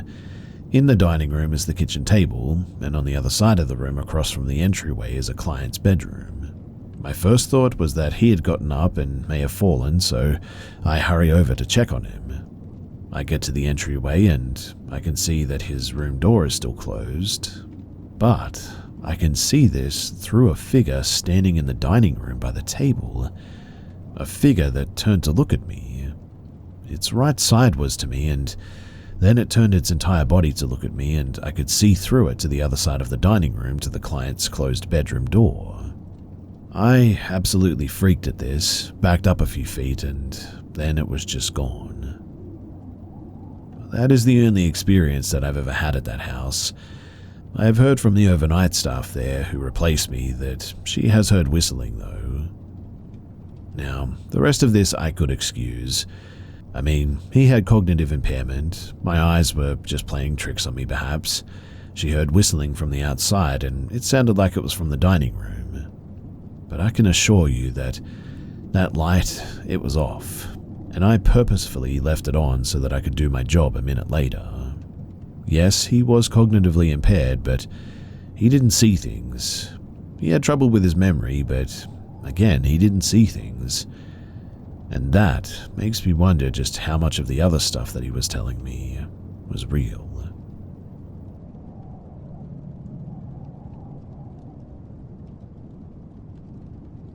This story takes place in 2020, before the pandemic started. I had been working as a package delivery driver for about a year at this point. During this time, the area that I worked in included the downtown area of Fresno, California. Like many cities, our downtown area was not the best place to be day or night.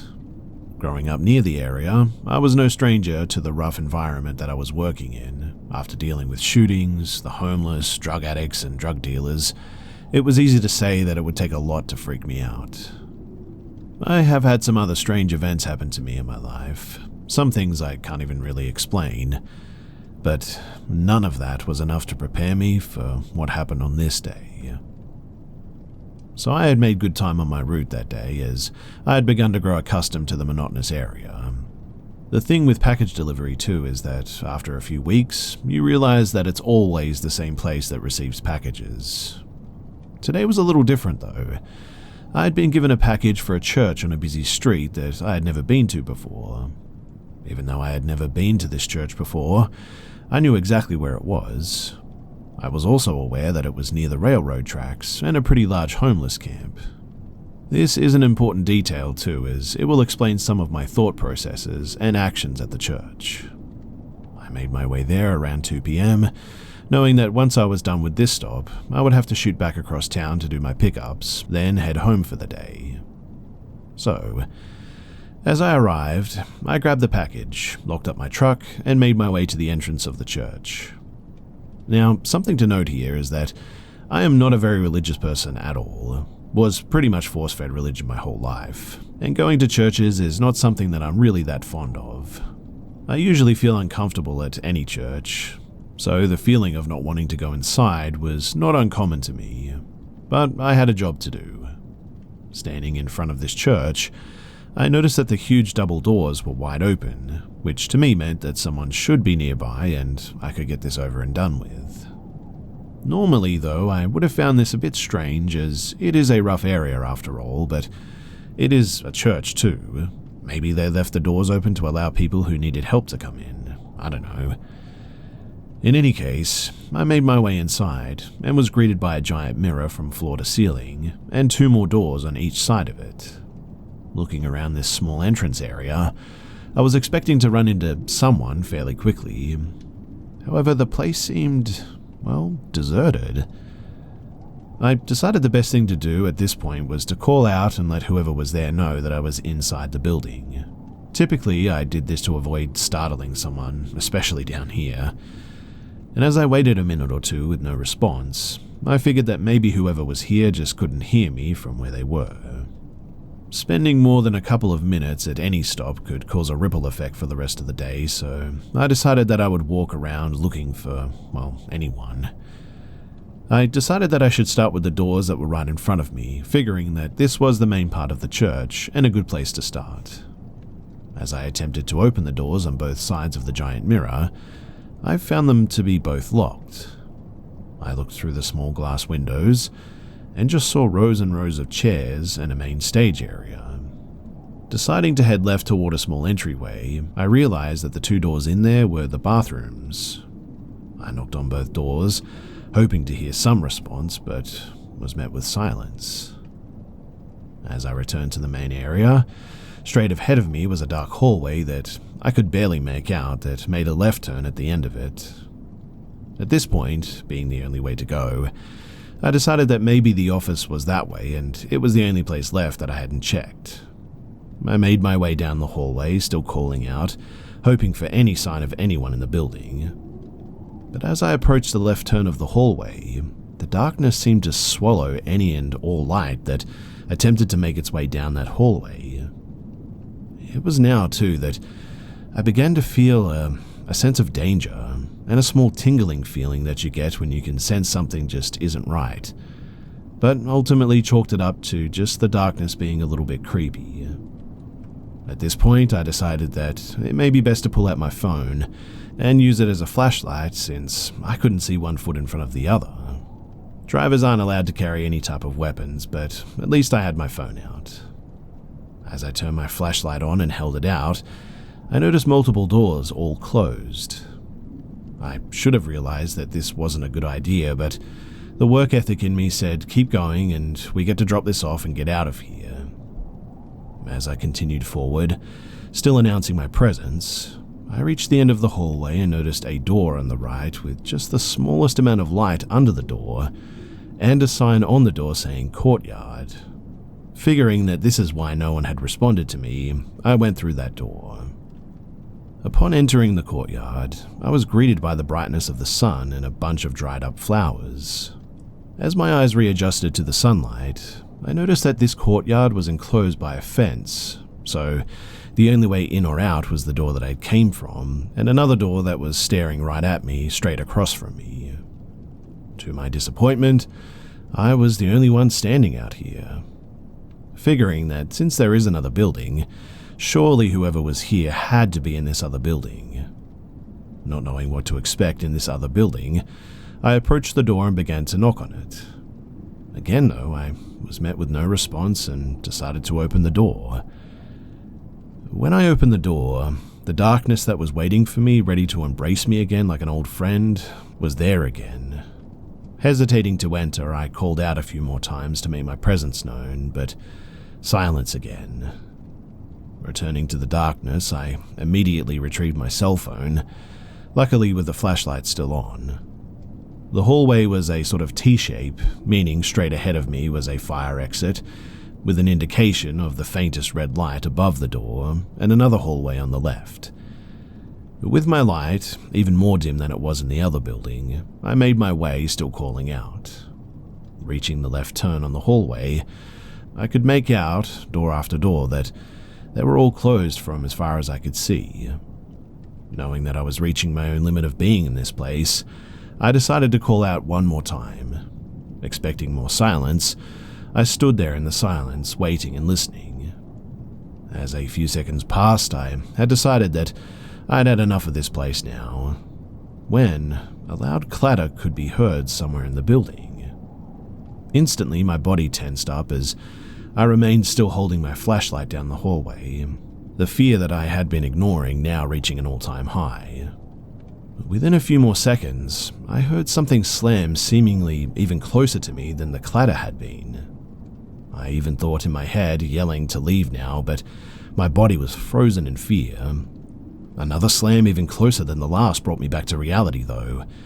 The fear had finally won, and whoever or whatever was in here was getting closer to me with every second that passed, and I wasn't going to stick around to find out what it was. Running out the door that I had come in from, the blinding sunlight had never felt so welcoming. I knew that I couldn't stop yet, though, because whatever made that noise in the other building was probably even closer now. I gave up trying to reason with myself that it was an employee and settled on some homeless or drug addict that had broken in and made their way back in there. Either way, I wasn't going to sit around and find out who this person was. I knew that I needed to make my way back to my truck, and I would just explain to my boss later that something weird was going on, and so I left. With my adrenaline still pumping, I ran to the other door and made my way inside the first building to make my way out. As the door behind me closed, I didn't bother to reach out for my phone, knowing the walk to the main entrance was only a short distance from where I was. As I began making my way down the hallway, my mind telling me to get out now, I was hit with what I can only describe as complete dread. I have experienced fear before, but this was something on a primordial level. Like, everything inside of me went off like alarms and my body had completely tensed up. A feeling as if something had grabbed my shoulders, my legs feeling weighted as if I was trying to walk through knee-high water in a swamp or something. I was met with an increasing amount of dread and sorrow that overwhelmed me to a point that I knew that I couldn't handle it much longer in this dark hallway. And then, all of a sudden, all I remember is I woke up in my truck, in a random neighborhood about half a mile away from the church, and I was covered in sweat and I was crying uncontrollably. I felt terrible, as if every ounce of happiness had been drained from me, replaced with just hopelessness and sorrow. I began checking for my phone, and as I pulled it out of my pocket, my flashlight was still on. Which means that whatever happened to me, it did happen, and it wasn't some bad dream, confirmed as well by the package sitting in my passenger seat. As I accessed my phone to turn off the light, I then noticed that it happened to be 3 p.m., which means that I had lost an hour of my life with no memory of leaving the church or driving my truck to the location that I was currently in. Not knowing what to do, I called my girlfriend, wife now, and tried to explain to her what had happened. Speaking with her, I could feel the sorrow and the hopelessness leaving me, and I was finally able to get a grasp of my emotions and stop crying. I reached out to my best friend as well via text, since we worked together, and tried to explain it to him as well, since he had had some encounters in his life as well, and I knew that he would understand, or at the very least, hear me out. I have never stepped foot in that place since that event. I have driven past it, been near it, but I never had another delivery there again. The package that I had for them was eventually delivered by another driver who said that there was somebody in the main entrance and didn't even have to go inside the building. I have since moved out of Fresno, and even before I did, I was moved to a manager position, so I wasn't really delivering anymore. But I still have flashbacks to that place from time to time. They've gotten way less frequent over the years, but it still freaks me out. Sometime later as well, I talked to a friend who is a paranormal investigator, trying to get some answers about the whole thing. She explained to me that it sounded as if something attached itself to me that day. That churches can hold a lot of energy, and given the location of the church, it's not surprising if it had its fair share of sorrow and pain from those seeking help. This story has always been hard for me to talk about, because even to this day I have a hard time believing that it actually happened to me. But when it does come back, I always find myself asking the same questions. Like, how did I get back to my truck? How did I drive about half a mile away, and what the heck happened in that hour of time that I can't remember?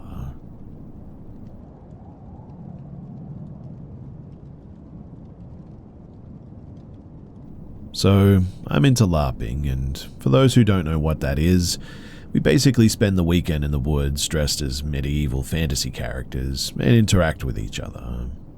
I go to these events with my friend and my partner, and we meet some more friends when we're there usually. Now, there are all types of people at these events, but 99.9% are absolute angels. I had yet to meet the 0.1%, but man, do I wish that I hadn't. Before the event started, a guy named Greg swung by my tent while I was setting it up. My partner and a friend were setting up the secondary tent up a path and couldn't see me at this point. There were 5 other people to my right. I had never met the guy before, but as soon as he said hi, I had a bad feeling. He was around 5'10", obese, a neckbeard, basically what would fit the description of an incel. He approaches me and asks me if I'm here alone.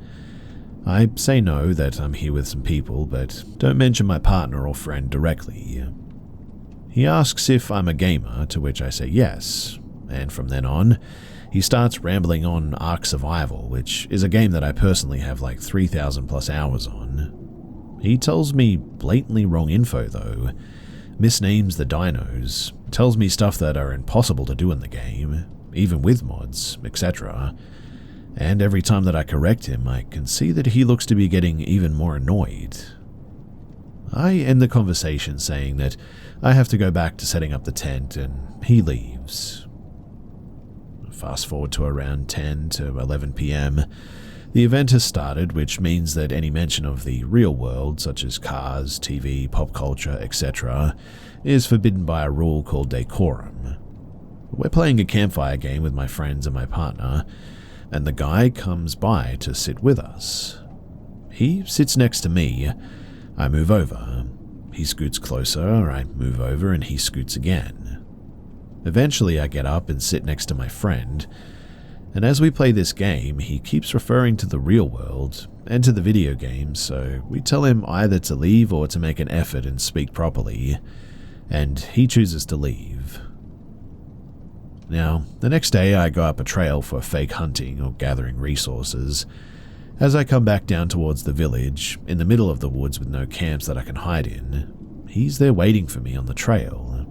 He then asks if I would like to go and get a coffee or something sometime, to which I answer, no thanks. As we go down the trail, I tell him that I have to collect plants for my potions, so if he could excuse me, I'll be going back to the village to leave my bow and collect my basket. I'm walking pretty fast. He follows me though, grabs my arm and tells me that I could come with you. You, me, alone in the woods looking for plants. That's like the perfect scenario. I freak out at that and walk very fast down the trail to the village. My neighbors see me and they look very concerned. They ask if I need help and I tell them, in an honesty way, which is a code to say take me seriously, this isn't part of the game, that this dude is being extra creepy and following me. They take their weapons, foam weapons, and tell him to get lost before they carve him a new one. I stay with them for a few minutes before chilling with my friends. Night eventually comes and we're having fun. Stuff is happening in terms of fighting and encounters. Then at around midnight, I decide to go to the bathroom. At that point, I haven't seen this guy since around 7 p.m. As I come back from the bathroom in complete darkness, this guy jumps from a bush and pins me against a tree all of a sudden. He tells me that he's not proud of me, that I've been leading him on, that he doesn't understand why I would hold another guy's hand and hug 3 other guys but not him. I tell him that I hold my fiance's hand and I do hug my friends, but he's neither. I also tell him to stop this, in all honesty, to which he answers, "But what if, in all honesty, I just want a little kiss, huh? Just a little kiss and then you can go." I yell no and try to hit him to get away. My friends, who were right on the other side of the bridge separating us, heard me scream. They took their weapons, called upon my neighbors, and around 10 people came careening down the bridge to help. The guy let me go and turned to my rescuers, saying that he was just interrogating me for information concerning the demons, our foes. My friends, who have seen this guy being a jerk before, tell him not to move, that they're going to get the owner of the LARP to deal with him. He tried to dissuade them, but my neighbors tell him to sit down or he'll be visiting Death's altar before he can move. I'm taken away by my fiancé, who is very worried and concerned about what had happened. The owner comes and I explain what happened, and he takes Greg outside the play to discuss. And from what I heard, he was kindly asked to not come back for any future events.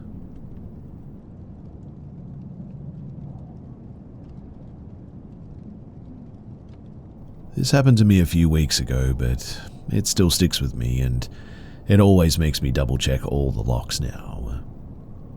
So I was working an overnight security gig.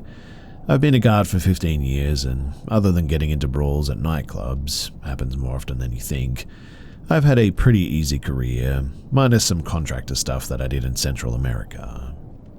The nights started the same way that they always do as well. I had gotten off my first gig and went to relieve the normal night guard, whose name was D. I arrive and D looks a bit frazzled. He's an old martial arts guy that works the apartment job for the same reason that I do, half off the rent. I walk in and ask him what's up. He says that he encountered a guy by the gate that, quote, gave him the heebie-jeebies. He asked if I would go back to my apartment and grab my carry firearm. I hesitantly agreed because, having worked in this industry long enough, guns rarely lead to good outcomes, but D is pretty scared, so I agree in the end. I go back and grab not only the gun, but my dog, a 120-pound Anatolian Shepherd. I suit her up in her harness and grab her cutie muzzle on the off chance that something does go down. I'd rather have the dog ready to go. I arrive and D is elated to get the heck out of Dodge, gives the dog her standard good girl chicken strip. This is a nightly ritual, regardless if it's okay or not, and takes off back to his apartment. I attach the dog's lead to my waist and we go on patrol. Now, I live in Texas and our apartments are sealed by gates that you have to have the code for, basically. I go and check the first gate and immediately come into contact with the person that D was so worried about. It's 93 degrees out, but this dude is wearing a trench coat with a hood, and before we even get near him, the dog starts going absolutely ballistic, hackles up in between my legs, snarling like some sort of feral monstrosity. I give her the command to chill, and she does, but what bothers me is the dude doesn't even flinch. I mean, most people see a dog that big barking and snarling and insist upon being no part of whatever it is the dog is protecting, in this case me. At this point, I step forward and initiate contact. "Hey buddy, how we doing? You alright?" The man turns to face me, and at this point, I see he's horribly disfigured. One eye missing but sealed up from surgery, the other eye a brilliant blue, and horrible scarring on the side of his face missing the eye. "Yes, I'm fine," he responds rather quietly. sort of in the way a child who's trying to fix something on their own might respond. "So, do you live here? Haven't seen you around. My name's H. You new in town, or has anybody ever told you that you have incredible eyes?" This simple statement made my blood run ice cold. At this point, I tap the QD on the muzzle and it swings out of the way. I'd like to think my mother used to tell me that, but I can't say it's something that I hear often. "Hey, listen man, you gotta get moving, okay? If you don't live here, I can't have you standing out here like this."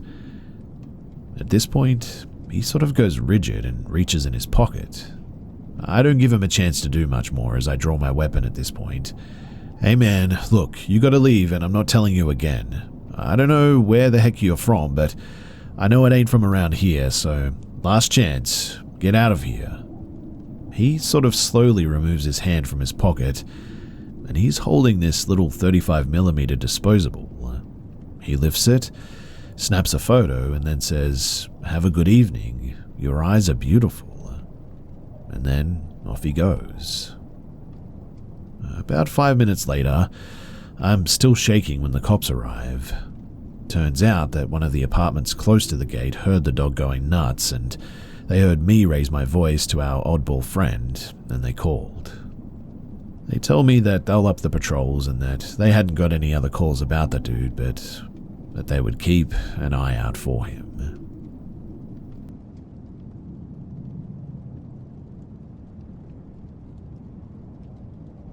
Something reminded me of this incident that happened a few years ago at a friend's apartment, and I thought that I would share it.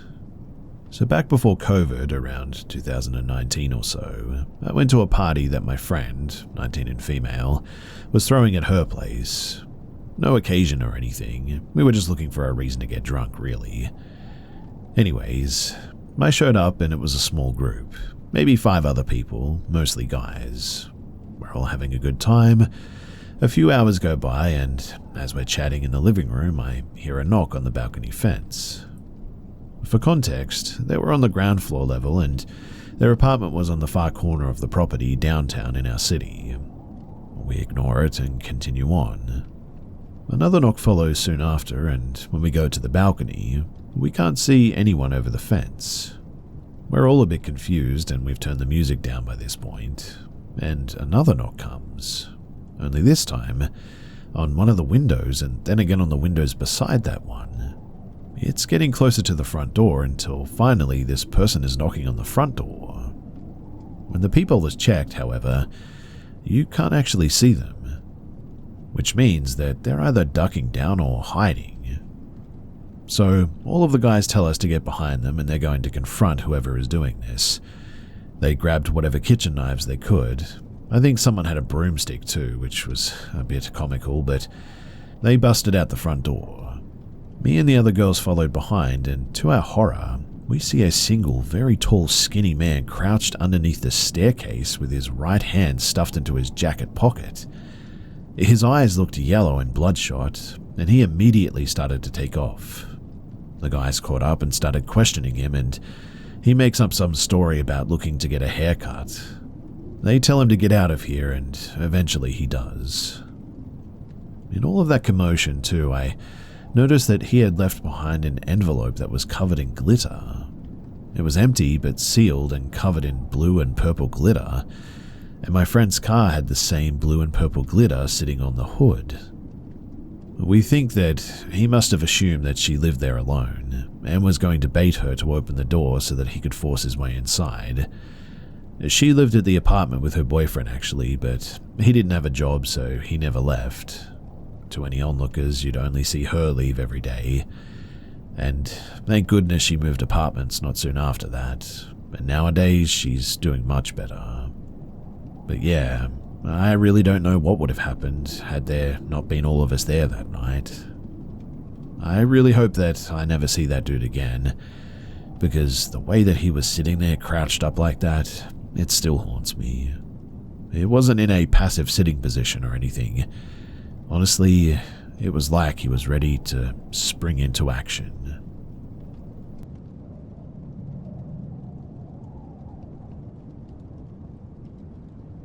So I was just 4 years old, and my parents had just moved my family into our first house.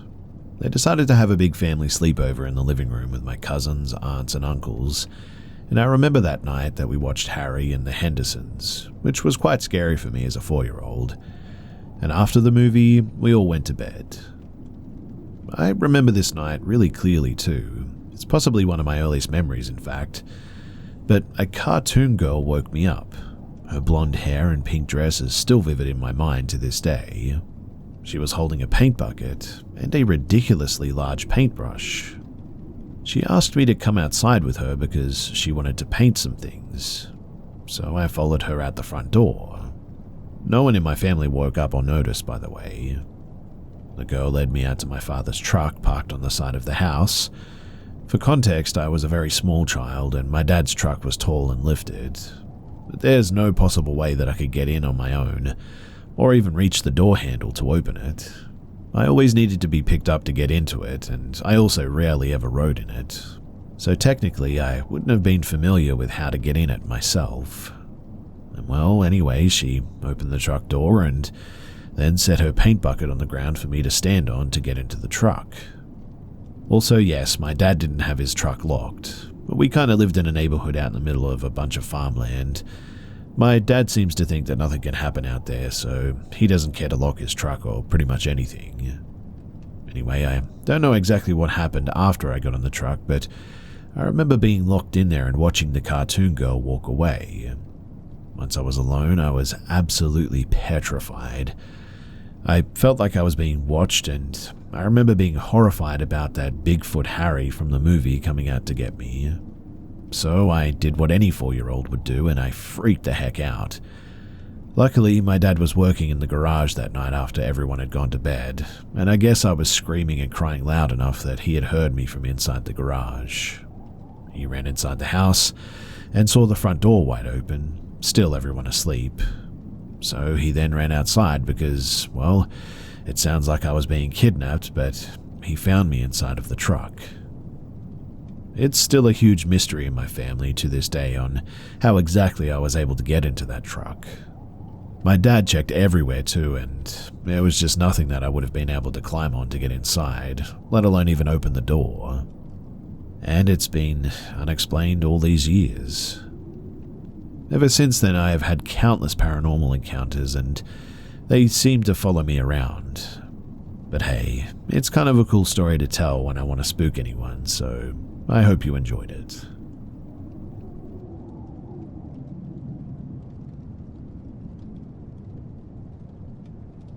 I enjoy sleeping outside, and I have a tent in the back corner of my yard up against the woods. Usually around midnight, I go to bed and I step outside and my motion light brightens up the yard as I walk about 40 yards to my tent. I'll be on Reddit or listening to an audiobook, YouTube, Netflix, whatever. And the first night that I was out there after setting up my new tent, I was relaxing when I heard a scratching near the door of my tent. Haha, very funny, good one. Now let me sleep, I said. Then off a bit in the distance, I hear both my teenage sons laughing.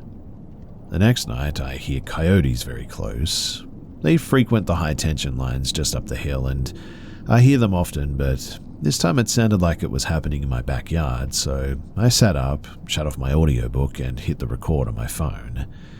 It was pretty awesome and gave me chills just because it sounded so close. I could hear each individual coyote. It sounded like they were sort of attacking one of the pack, but anyway, the next night I hear them again, but much further away, and an owl who hauntingly hoots most nights. Later that night I hear scratching again, and tell them to go away as it must have been about 2 o'clock in the morning, perhaps even later. I fall asleep eventually, and same again the next night, but by now I know it wasn't my kids.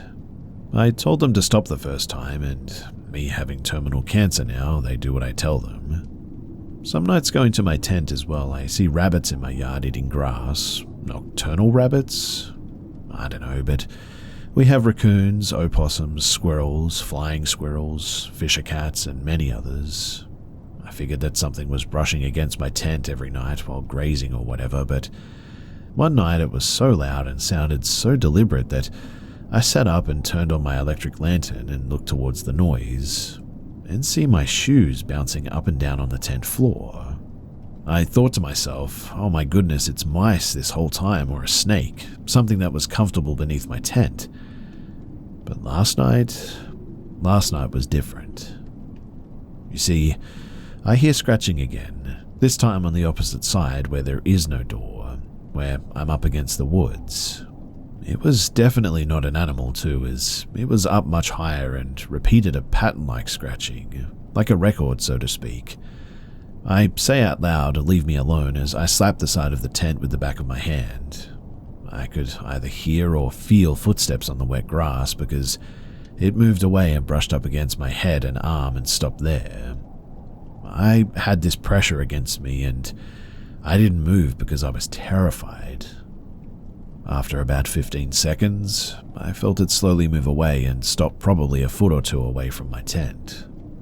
It was weird to hear myself say loudly, "The power of Christ compels you." I couldn't think of something better to say. It just came out and, well, it seemed to work. I wanted to go in the house, but I was too frightened to open my tent and break for the porch. So I turned my audiobook back on, but turned the volume all the way up, and somehow, eventually I fell asleep. Tonight, though, I'm sleeping in my bed, and tomorrow I will go through the video on a bird feed camera that might have caught something. Being a skeptic, I will assuredly make some more excuses on what it could have been, but I was so scared last night that now I think that perhaps one day, who knows, I may become a believer.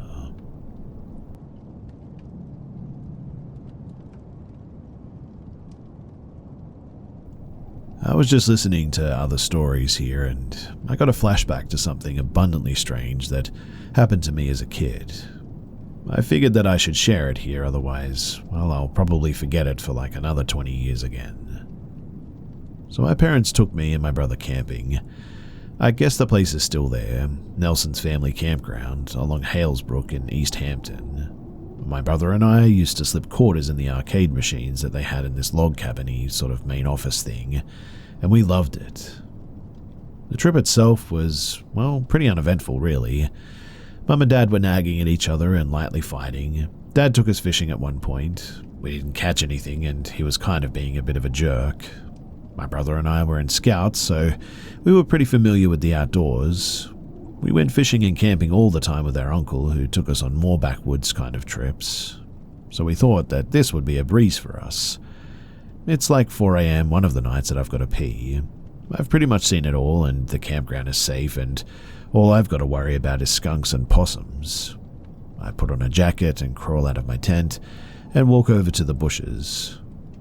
I'm standing there, member in hand, and I see this animal head with glowing green eyes low in the bushes, about 20 feet out, maybe a foot or two from the ground.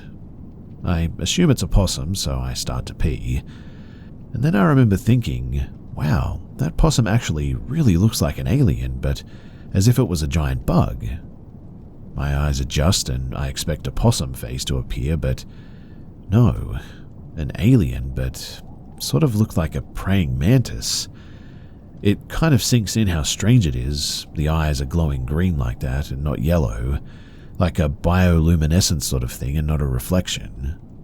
I recall it reminded me of fireflies at the time, and then my eyes actually adjust, and I see that not only am I right, but I also see that it has long, spindly arms. It's laying there in a position like it was doing push-ups. Its otherworldly and strangely long arms are bent at the elbow, which when bent, sit higher than its head.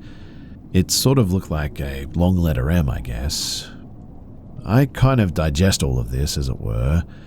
I'm not dreaming, so I should probably panic, but I realize that if it's an alien, that they're only like 3 or 4 feet tall according to law, so I don't really care. I mean, I'll kick its butt, right?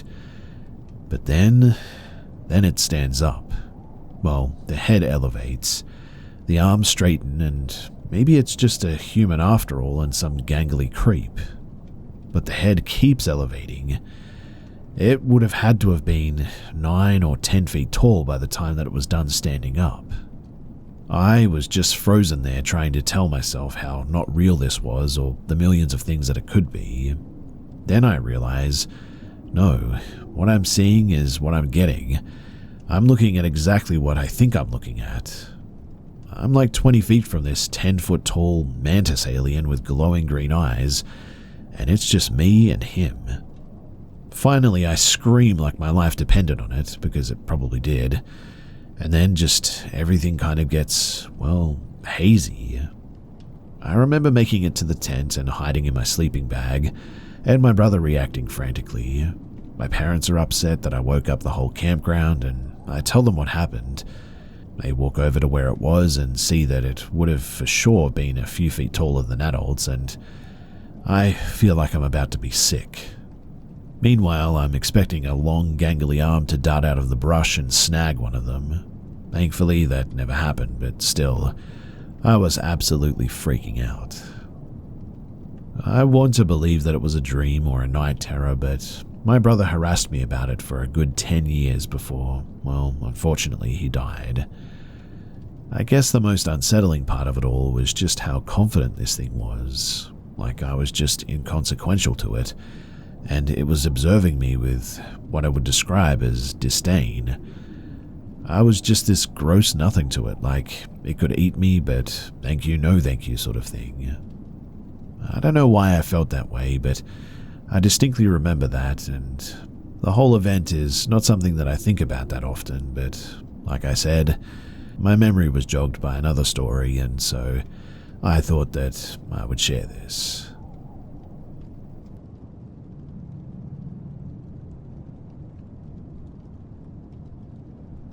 A little while ago, I heard a chair move in the other room. I looked over and saw that it looked like the chair had been pulled out from under the table. I felt a bit weird about that, but I blamed it on the cat and went back to decorating my MySpace page. Yeah, I was like 13 at the time. About an hour later, I heard the chair move again though, and this time it was facing me. Again, I tried to blame it on the cat, but that's when I noticed that the cat was above me, on the printer, soundly asleep, and had obviously been there for quite some time. When I realized that, I had the craziest chill run up my spine, because we didn't have any other pets, and if something was in that chair, it was sitting there, and seemingly looking at me. I was so freaked out I ran into my sister's room and hid under her blankets. She didn't wake up but was really confused why I was in her bed in the morning. When I told her what had happened, she said that she had seen the ghost in the house too. Apparently, one night she woke up and saw a tall man in a cowboy hat standing at the end of her bed. In that moment, she thought that she was going to die and hid her face under the blanket, but nothing happened for so long, so she eventually looked and the man was gone. This was my mum's husband's house, and apparently he'd had multiple priests and mediums come through, and they all said the same thing, that there are 3 spirits in his house, and apparently one is a cowboy, the other is an old woman, and the third is an indigenous man. I don't know which one was messing with the chair that night, but I am super glad that I never saw the cowboy at the foot of my bed.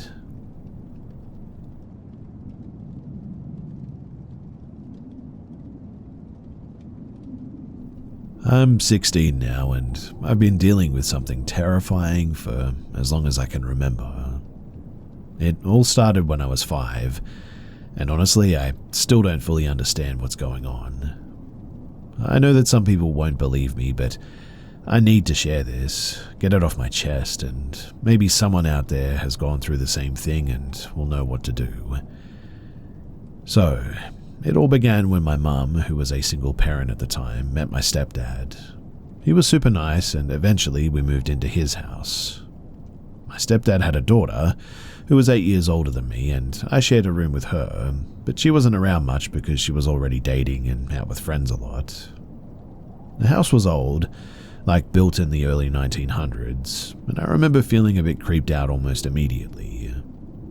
At first, it was just nightmares.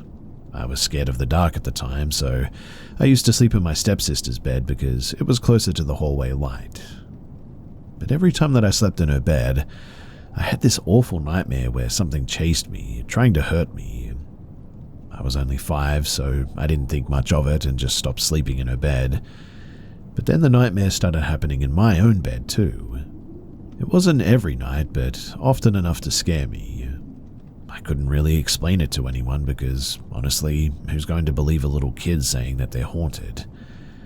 Over time, though, things got weirder. By the time that I was 7, we redecorated the room and I started noticing, shadows moving at night and hearing random old-timey music. I'd wake up in the middle of the night and see shadows standing in the corner or behind the door. One night I woke up, but instead of being in my room, it felt like I was in my grandparents' old living room. It was completely empty, and even though I knew that I was awake, I couldn't see my room at all until I bumped my head on the door. That was when I started to seriously freak out, but I didn't tell anyone because I thought that they would just brush it off.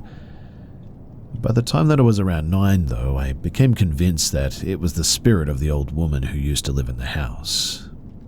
The reason for this is that the only owner before us was a 96-year-old woman who died in a retirement home, and I thought that her spirit had stayed behind. I'd see her shadow standing in the corner of the room where my stepsister's bed used to be, or I'd feel something pulling at my feet while I slept. Sometimes I'd see her standing behind the door, just a silhouette through the glass. I never really saw her face or anything, but I was convinced that it was her. I got to the point where I got used to her presence. I wasn't exactly comfortable with it, but it became a part of my life, I guess. That is, until things got worse. Her presence started to feel, more aggressive, I would say. She'd move around more, and her shadow looked less human, taller, skinnier, and somehow more threatening. The nightmares, they became more intense, and I could feel her in other parts of the house, not just in my room anymore. I'd hear footsteps on the stairs, like someone was walking around late at night, and the whole house just felt very off. This went on until I was about 10, and that's when I told my aunt about what I was going through, and she convinced my mum to have a priest come and bless the house. And weirdly enough, after that, everything stopped. For 2 years, no nightmares, no shadows, no weird noises, nothing. It was a huge relief for me at the time as well. But then, when I was about 12, my dog died, and everything started up again. I'd see my dog lying on my parents' bed, even though he was gone. Sometimes I'd hear something eating from his food bowl, even though our other dog was nowhere near it. And once, our kitchen clock, which had been hanging on the wall for years, randomly fell off and rolled all the way to my dog's food bowl. This time, even my parents noticed the weird things happening, but eventually they just sort of pretended like it wasn't real. They'd say that I was imagining things, or that I was just overthinking it. Then, when I was 14, I invited a friend over for a sleepover one night. She believed me when I told her about the haunting because she said that she could see spirits. We decided to set up an experiment to see if we could catch anything on camera. We put cameras in the room, and the next morning we actually found something. There was a dark shadow lying between us in the bed, completely still like it was dead. The camera stopped recording at 3:30 in the morning, but what we saw freaked us both out. I showed the footage to my parents, hoping that they'd finally take me seriously, but they just made me delete it. I wanted to send it to someone who knew about this stuff, but they wouldn't let me. After that, things went quiet again for a couple of years, and genuinely I thought that maybe it was all over at this stage. But 6 months ago, everything started up again, and this time it's way worse. I've been dealing with depression for the past year, and somehow that seems to have triggered the activity again. The shadows are back, the noises, the feeling of being watched, everything. A few nights ago, I heard my brother's voice calling my name at 1:30 in the morning saying, "Come take a quick look," or something to that effect. But it didn't sound right. It was his voice, but it was like a recording maybe. Then it switched to my dad's voice saying the exact same thing. I didn't respond, and I'm glad that I didn't. I think that it feeds on fear, and I think it gets stronger with that or something. I'm going to see a medium tomorrow. Unfortunately, my best friend moved abroad, so I can't really ask her for help anymore. I don't know what this thing is or why it's attached to me, but I really, really need some answers. If you're going through something like this, please don't ignore it. Find someone who can help, whether it's a priest, a medium, or someone who understands. Don't let other people's disbelief stop you either. I'll keep you guys updated after I meet with the medium, but please, do wish me luck.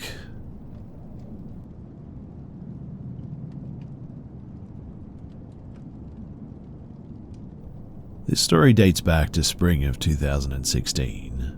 At the time, I was in my late 20s, I was young and fit with very long blonde hair. A total hippie chick that had quit her job to travel the US with my ex at the time, pre-pandemic before the van life or tiny home movement really took off. We left our home in the Midwest of January that year, after holiday celebrations saying goodbye to friends and family. By sometime in April or early May, we made it to southern Texas and decided to check out Padre Island National Seashore. For those of you unfamiliar with the location, it's a seashore that you can drive right onto with your vehicle. My now ex and I were in a 26-foot Class C 1976 Chevy motorhome. We drove into the island at nighttime, and waking up the next morning was the most insane and phenomenal experience. The ocean was a mere 15 feet away. I mean, the visual was absolutely breathtaking. I'll never forget it. We arrived on a Thursday or a Friday, and the beach was beyond packed. Another thing for people unfamiliar with Padre is that it was where many Texans, high schoolers and college kids mainly, flock for their spring break. And spring break was just the week prior to when we got there, or maybe still going on. Either way, what I mean is that it was busy, and we had an awesome weekend partying away. During this weekend, we noticed that workers for the park would often drive down the beach. They're pretty protective of their sea turtle population there and would slowly drive by in marked vehicles a few times a day. And by Monday morning, we woke up to find the entire island emptied out. When I tell you that we were literally the only ones both when you looked left or right, we were the only ones for what seemed like miles. It was a gorgeous morning too, so I walked the dog quickly and then came inside to sit at our pop-up dining room table to do some journaling. My ex was asleep on the very back couch. We were backed in with the windshield facing the ocean, so of course I took a seat looking towards the beautiful view. Maybe 15 minutes after I sat down to journal, a grey beat-up pickup truck drove by, kind of quickly, headed towards the direction of the park entrance. That was the first activity I'd seen on the island that morning, and I didn't think anything of it. However, maybe 5 or 10 minutes later, the same truck came driving back past our RV, this time much slower. The man driving the pickup was going so slow, in fact, that we made eye contact for several seconds as he went back by. He also seemed to drive closer to our vehicle in order to better see inside. Alarm bells should have been ringing at this point, but I kind of just shrugged it off. I was very much in my free spirit phase and was not easily off-put, and this is where it gets really creepy. So obviously, this guy needed to turn back around since he was driving away from the park entrance again, but I was honestly minding my own business. I kind of put him out of mind. But yes, several minutes later, the man came back. But this time, he pulled directly up to our RV with his truck, essentially nose to nose at a 45-degree angle, to appear as if he were giving us a jump. Not far-fetched for a 70s vehicle on the salty beach, but he was blocking us in. It was now that my heart dropped and I began to get a bit scared. I screamed my ex's name immediately and he jumped up from the couch. I know that he could hear the panic in my voice, but I'll never forget just how quickly he got up and how he had his arms spread across while he ducked down to see through the windshield. He was 6'5", very bearded, and I'm 1,000% sure that he was the only reason that the man in the grey beat-up truck sped off like he did. It took several minutes for my heart rate to return to normal. My ex and I just looked at each other, because that was the most unusual encounter on our trip yet. Surprisingly, we stayed another week after that, in the same spot as well. The idea never entered my head that the man could bring reinforcement and come back for me or us. I was very foolishly fearless and naive back then, I know. Anyway, it wasn't until later that day that another fact dawned on me. When my ex and I had arrived over the weekend, we only pulled out one camping chair. That one camping chair was in plain sight next to our RV outside. Prior to this spot, we had never done that. We always got both chairs out. But we ended up using driftwood to sit on when we had our bonfires there. And so that was the nail in the coffin for me. The scary man in the grey truck absolutely thought that I was a young girl all alone, and I still wonder to this day, almost 10 years later, what all he had in mind for me that morning. Also, out of curiosity, I googled Padre Island National Seashore Murder, and it looks like a murder of an RV couple occurred there back in 2019, which honestly gives me chills.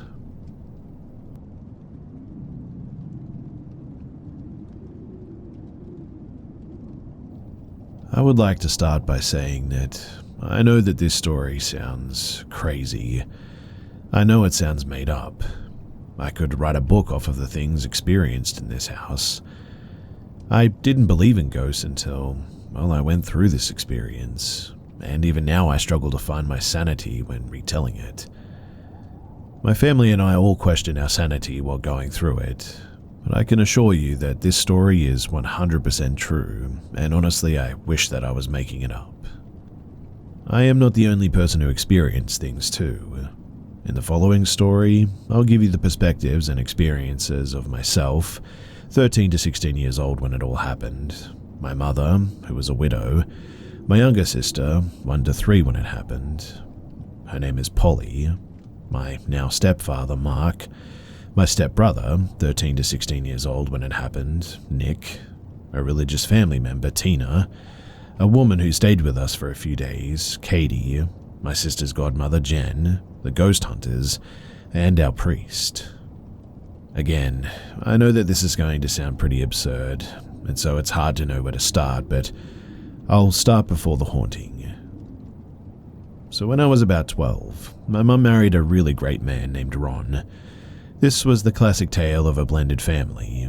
I was my mum's only child, and my stepdad had 2 sons of his own, one slightly older and one slightly younger than I was.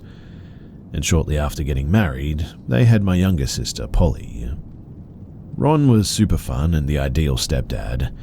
Imagine a kid trapped in an adult body. The only thing that I didn't like about Ron, well, his family and his church. His family was super dysfunctional and toxic. His kids were, like, real bad, and I hated being around them. I'll get to more of this later, but he didn't have custody and was trying to get it. His church was also very different from what I was used to. I grew up Catholic. I'm not sure what he was, but at his church, the service would take hours, and there would be people barefoot in the aisles, randomly shouting out, speaking in tongues throughout the whole production. Nothing wrong with that, I guess, but if you're a Catholic and have ever been to this kind of church, it's a very different experience. We didn't go to this church often, but after my sister was born, he wanted to go a lot more. Now, there was this one very old sweet lady at this church who would always come up and say hi to my mum and the new baby. We didn't know her well, and she would be the first odd experience that we would have. You see, one day my mum, Ron, baby Polly, stepbrothers and myself all went to this church. The older woman came up to us and, instead of her typical upbeat, happy demeanor, she seemed very concerned and pulled my mum aside from the group. She warned my mum that she could see and sense a very, very dark, evil, powerful energy attached to Ron's family. She said that she could see it already affecting him and his boys, and warned my mum that she needed to get my sister and myself away to keep us safe. This woman was very concerned, but obviously my mum just sort of brushed the whole situation off as just a crazy lady thing. His kids kept getting worse though. All sorts of things, like one tried to kill his grandfather, theft, vandalism, all sorts of stuff. So they weren't allowed to come around as often. Simultaneously, my stepdad began to get cranky, sluggish, and a bit weird. I even started feeling very uncomfortable around him and disconnected. This all came to a head shortly after my sister turned 1. Unfortunately, my stepdad, he ended his own life, and I was the one who found his body. We had no warning. In hindsight, I could see changes in his behavior, but none that could have made us think that this was coming. He left a note to my mum and sister, literally, deeply, sloppily scratched into the wood on the top of a desk in the same room. Very rushed and not at all in the right state of mind. My mum, she went into a months-long state of shock, not eating, not talking, barely able to make eye contact. We moved out of the house in with my grandparents temporarily, and this is where things started getting weird. My mum was the first to have these little experiences. She claims that she could just feel Ron's presence with her when she would rock Polly to sleep or hang out in Polly's nursery. She would think that she would accidentally hear Ron, sort of behind her, or catch a glimpse of him in the corner of her eye or something. But then she started smelling his cologne, clear as day, regularly. Eventually, my mum bought a house for us to move into. On the day of closing, she slept in the house on her own the first night. She claims to this day that she knew everything would be okay because she felt his presence there so strongly and could smell his cologne everywhere in the house.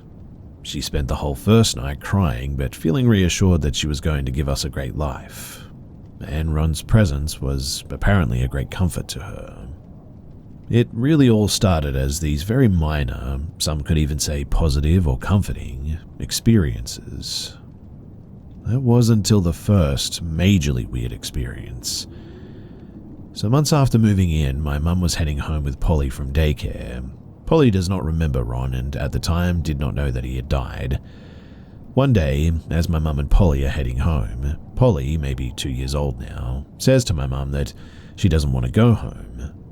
My mum obviously asks why, and Polly responds, because that's where Daddy is, and Daddy is sad. My mum is silent. Polly continues, Daddy can't breathe, his throat hurts, Daddy is choking, and starts making choking noises in the back seat. My mum absolutely loses it and speeds home. She immediately tells me, and I'm like, yeah, I don't know about all that. But it was hard not to believe her when hearing the panic and the fear in her voice. We didn't live there long until I started experiencing things as well. The house is a historic home and had cold spots, I guess you could say. Not, oh, the windows are cold in this room, so it's cooler type of spots, but I mean significant drop-offs in temperature by 15 to 20 degrees in those areas at least. The cold spots? Well, number one, my sister's playroom on the first floor of the living room. The second, my bedroom closet only, upstairs. And the third, my sister's bedroom, upstairs. Now, my first experiences were also minor. Like, I'd open my closet to get changed in the morning and get hit with like a burst of cold air daily. My mum and I would be hanging in the living room and toys in my sister's playroom would regularly go off on their own. Most often it was this riding horse toy that you had to sit on and it would sing this song, like I'm a happy horse or something. Toys going off and the occasional bump in the night eventually turned into the faint sounds of footsteps though in the upstairs hallway. We chalked all these things up to just having an old house and it being normal to hear some creaks and bumps occasionally. We would also hear my sister talking to someone in the middle of the night in her room. She had this framed picture collage in her room from her dad Ron's funeral service. It was a bunch of pictures of the family, and we would hear her talking to someone saying who all the people were. Like, this is my sissy, that's my daddy, this is mummy, etc. We set up voice recorders and caught it happening, and when we asked who she was talking to, she always said putt-putt. Our dog would also randomly start barking and growling at nothing in the house. Typically, it was in the living room towards the stairs. But things really got so much worse, though.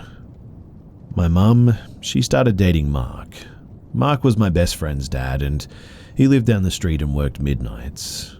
Mark would come over to the house every now and then, and we always noticed that activity would ramp up a bit while he was there and shortly after he left. But we didn't think too much of it. Still just minor things after all. I did local theatre in high school, and there was a girl in my cast, Katie, who came into rehearsal one day covered in bruises. Katie was a little bit older, but we found out that Katie's husband had been hitting her and she really needed someplace to stay until things would calm down.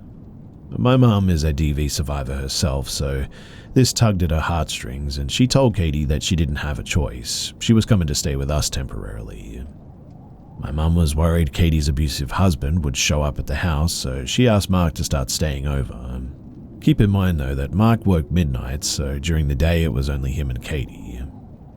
But after Mark moved in, that was when things really took off. Katie stayed for a few days and then she suddenly left. It was a very hasty leave, and we wouldn't find out until later that she left because she was terrified of being alone in our house. She said that she would hear things, see figures out of the corner of her eye, and felt a very heavy or negative energy in the house. She also said that she felt like she wasn't alone and was being watched. She asked if our house was haunted, and we just sort of laughed at the idea. But then Mark started having experiences, a lot of them too. Mark is a very vivid dreamer, and according to him, he started having some of the worst, messed up, violent, even sadistic nightmares that he had ever had in his life in our house. Some of them are so sad that to this day, he won't even tell us what happened in the dreams. Eventually, he shared with us one particular dream and said that Ron came to him and was really upset. He had met Ron previously, maybe once at like a school function, but in this dream, Ron was yelling at him, telling him that it was extremely important that he find Tonya. Mark asked who the heck Tonya was, and my mum and I's mind were blown. Tonya was one of Ron's sisters. They were not close, and Mark never met her or knew about her, yet he kept saying that it was really important that we contacted Tonya. The next dream Mark tells us about had us questioning all the happenings around the house even more, because apparently Ron became a regular in Mark's dreams, getting increasingly more angry and violent with each dream appearance. In the last dream, Ron was losing his mind at Mark about some sort of RC car and how he needed it, and Mark had to find it. My mum and I had no idea what he was talking about, so we contacted Ron's old best friend. The old best friend knew exactly what we were talking about, because apparently Ron had a little RC electric car that he'd always take apart and put back together to make it faster. Eventually it just went into a box, I guess, in the basement, and my mum and I never knew about it. The car was actually before our time in his life. The best friend asked how we knew about it though, and was pretty shocked to find out that it was via my mum's new boyfriend's dream. The incidents only increased in frequency and severity too. Bangs, loud footsteps, sounds of running, feeling of not being alone, cold spots even colder, etc. Mark moved in full time though, and Polly's behavior took a turn for the worst at this point. Polly quickly lost the tiny amount of emotional regulation toddlers have. She threw tantrums constantly, would hit, scream, throw, and bite over the tiniest things. Her lying went through the roof, and we figured that these were things being learned at daycare or something. She completely stopped sleeping in her own bedroom because she hated that room. In fact, just walking into the room with her would lead to a complete meltdown. She would occasionally sleep in my bed with me, but I told my mum that I couldn't do it any longer because every time she slept in my room with me, I had a very weird and very violent dream. So she started sleeping with my mum instead. Other than the weird dreams, bad behavior, and car incident, the first truly odd experience with Polly would be with her and the missing apple. Polly loved fruit and ate apples regularly. We had a finished basement that was rarely used because it felt weird down there, but we had some of her larger toys down there stored away. One day we gave Polly an apple for a snack, and later that night remembered that we didn't get it from her to throw it away. My mum got super paranoid about bugs and it going bad, so she asks Polly where is the apple. Now, Polly had this tent thing that she played in the basement, and she would always tell us that Jesus lived in her tent in the basement. But we just said, okay, and just rolled with it sort of thing. But when we asked where the apple was, she told us that she was hanging out with Jesus in her tent, and the bad kids came. No clue who the bad kids are, but she would also tell us that there were bad kids in the basement. Remember the bad kids for later. Polly, though, was adamant that either the bad kids took her apple, or that Jesus gave the bad kids her apple. We searched the house and the garbage can from top to bottom like 1,000+ times, and, well, we just never found that apple. Polly is 13 now and still says that she remembers the bad kids in the basement and is still adamant that they took her apple. My mum practically interrogated her about it as a kid. But whenever she would be bad, she'd always blame the bad kids and say that they told her to do it, or that she didn't do it and it was all of them.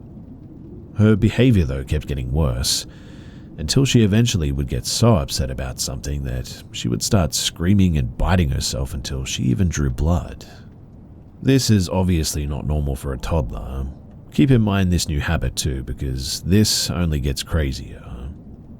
A side experience my stepbrother, Nick or Mark's son, had soon after that also included the basement.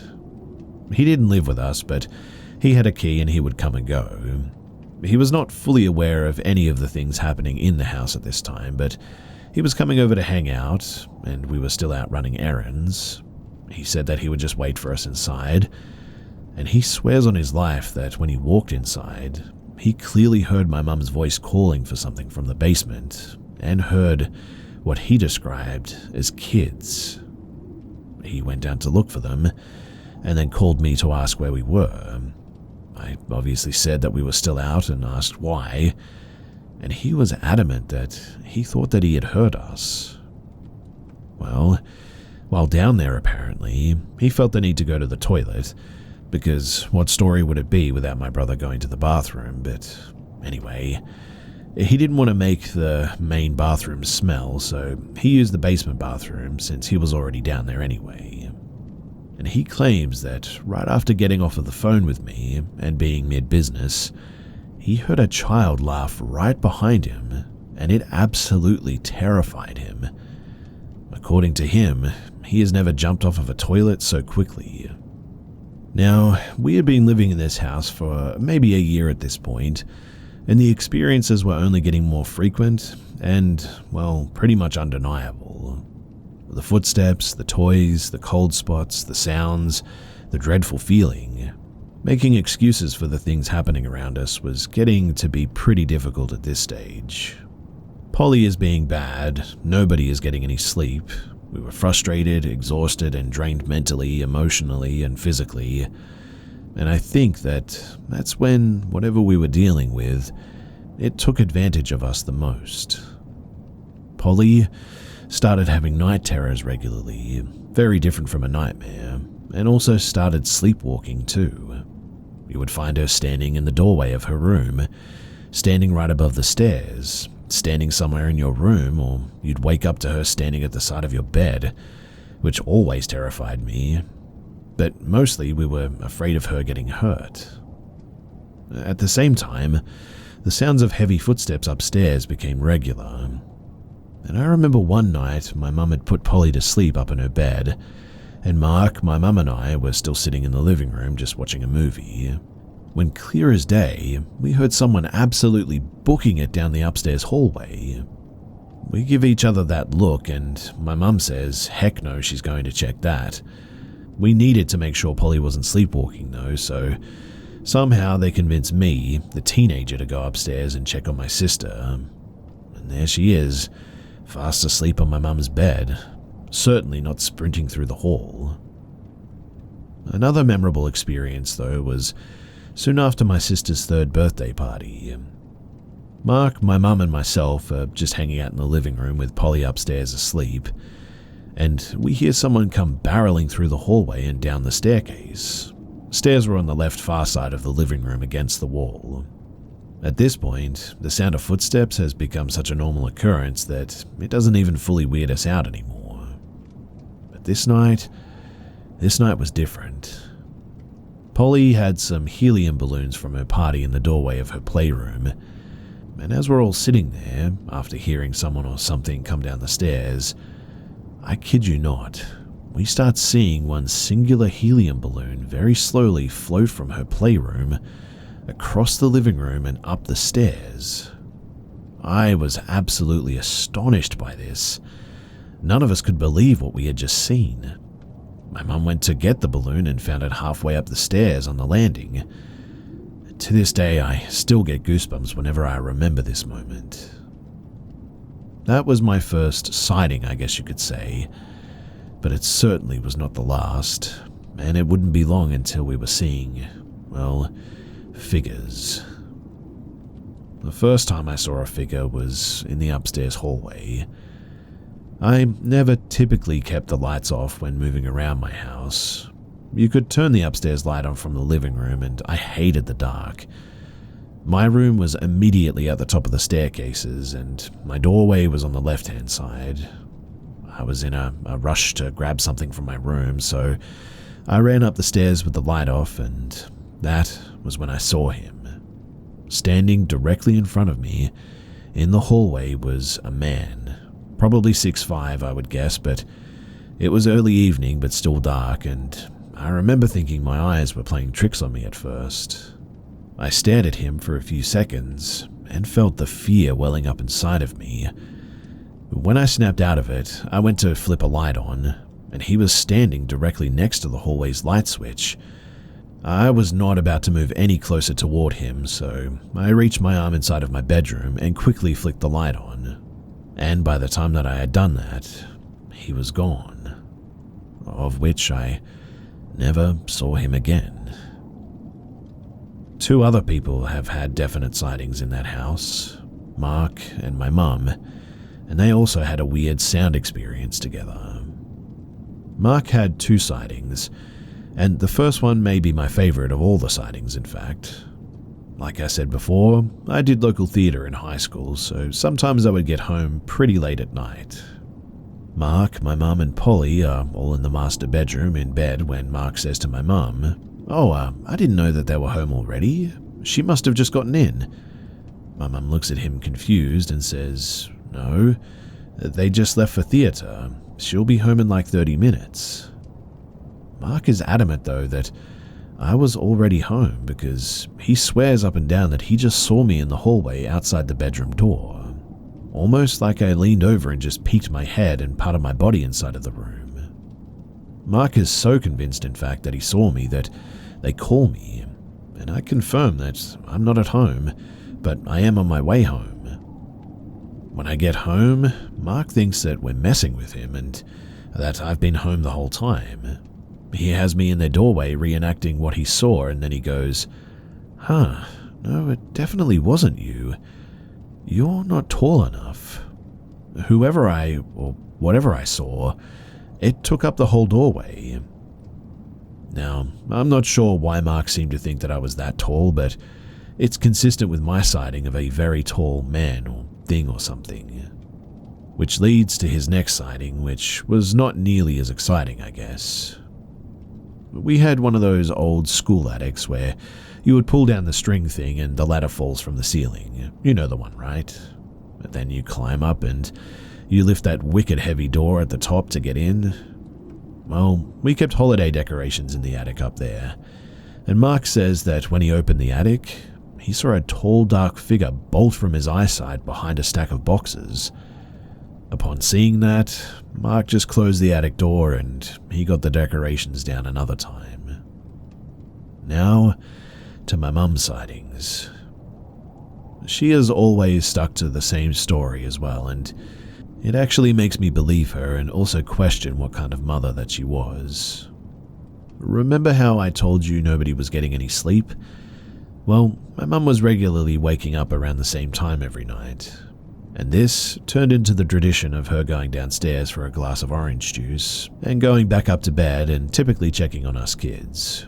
We all sleep with our doors open, so she would just look in. Now, you'd walk up the stairs, and my bedroom was immediately on the top on the left side, like I said before, but the bathroom was across from my room on the right side, and Mum's room was at the end of the hallway on the left side. Polly's room was at the end of the hallway on the right side. And my mum, she claims up and down that she woke up in the middle of the night one night, flipped the hall light on, and headed towards the stairs for her regular orange juice. We had to put a baby gate up due to Polly's new sleepwalking habit, so she had to stop before the stairs to open it. And right when she reached the top of the stairs, something caught the corner of her eye, because she saw a tall black figure in my room standing at the end of my bed, facing me. She stood there for a moment and looked at it, said to herself, "Nope, I am half awake and delirious, it's not there." She goes downstairs and gets the orange juice, and upon walking back up, she says that she reaches the landing and, clear as day, sees the black figure run from my room through the hallway and into my sister's room. Sister was not in her room, by the way. She says that it freaked her out so much that she just immediately ran to her room and just got back into bed. Thanks a lot, Mum, right? Anyway, around this time, my sister got very sick too and was miserable to sleep with, tossing and turning, burning up, all that. My mum and Mark, they were in bed watching TV with the dog. Polly had been put into her room for the first time in a very long time to see if we could get her to sleep there. Mark and my mum claim that as they were sitting there, they very clearly both heard, "Where is she?" spoken out loud. They looked at each other and immediately started trying to deny. Like, my mum asked Mark, "Did you hear that?" Mark says, "Hear what? The dog's stomach?" My mum says, "The dog's stomach? And what did the dog's stomach say, Mark?" Mark responds, "Where is she?" They then both freak out and run to my sister's room, grab her, and they put her back into bed with them. And here is where things, well, they took a bad turn. So, remember how nobody is sleeping or everyone is having issues with sleeping? Well, I had started to get really, really bad sleep paralysis. I had never gotten it before, but it became a regular occurrence. And one night in particular, I woke up, but I couldn't move. I was sleeping on my stomach, so half of my face or my right cheek was in the bed, and I remember knowing that I was dealing with sleep paralysis and needed to snap out of it. And I started to see the room around me or behind me glow red, and I could see shadows on the walls around me just out of sight. I heard two voices, neither of which I would describe as human. The first voice was on my left side and was very deep, guttural, almost growly, but repeating something over and over in a very rhythmic-like chant. It wasn't English, and it sounded like no language that I could recognize, other than maybe Latin, which we would hear at church sometimes. The other voice was higher, though, grainier, and sounded more agitated, I guess. It was like the higher voice was egging the lower voice on, and it also wasn't in English. It was then that I felt the most insane, heavy pressure on my back pushing me down into the bed. I remember thinking how I knew that I was in sleep paralysis, how it was likely to be a dream even though it seemed so real. The harder it pushed me, though, the more difficult it got to breathe while the rhythmic chanting only got louder. I remember starting to cry and genuinely thinking to myself that I was about to die. If you've never been in a situation where you genuinely thought that you would die, know that it's a feeling that it will never leave you. It sticks with you forever. Well, I tried to move, and I remember straining to scream or just make some sort of noise, anything really, but I was stuck and just completely helpless. Whatever this thing was, it was going to kill me, and I began begging God in my head to save me.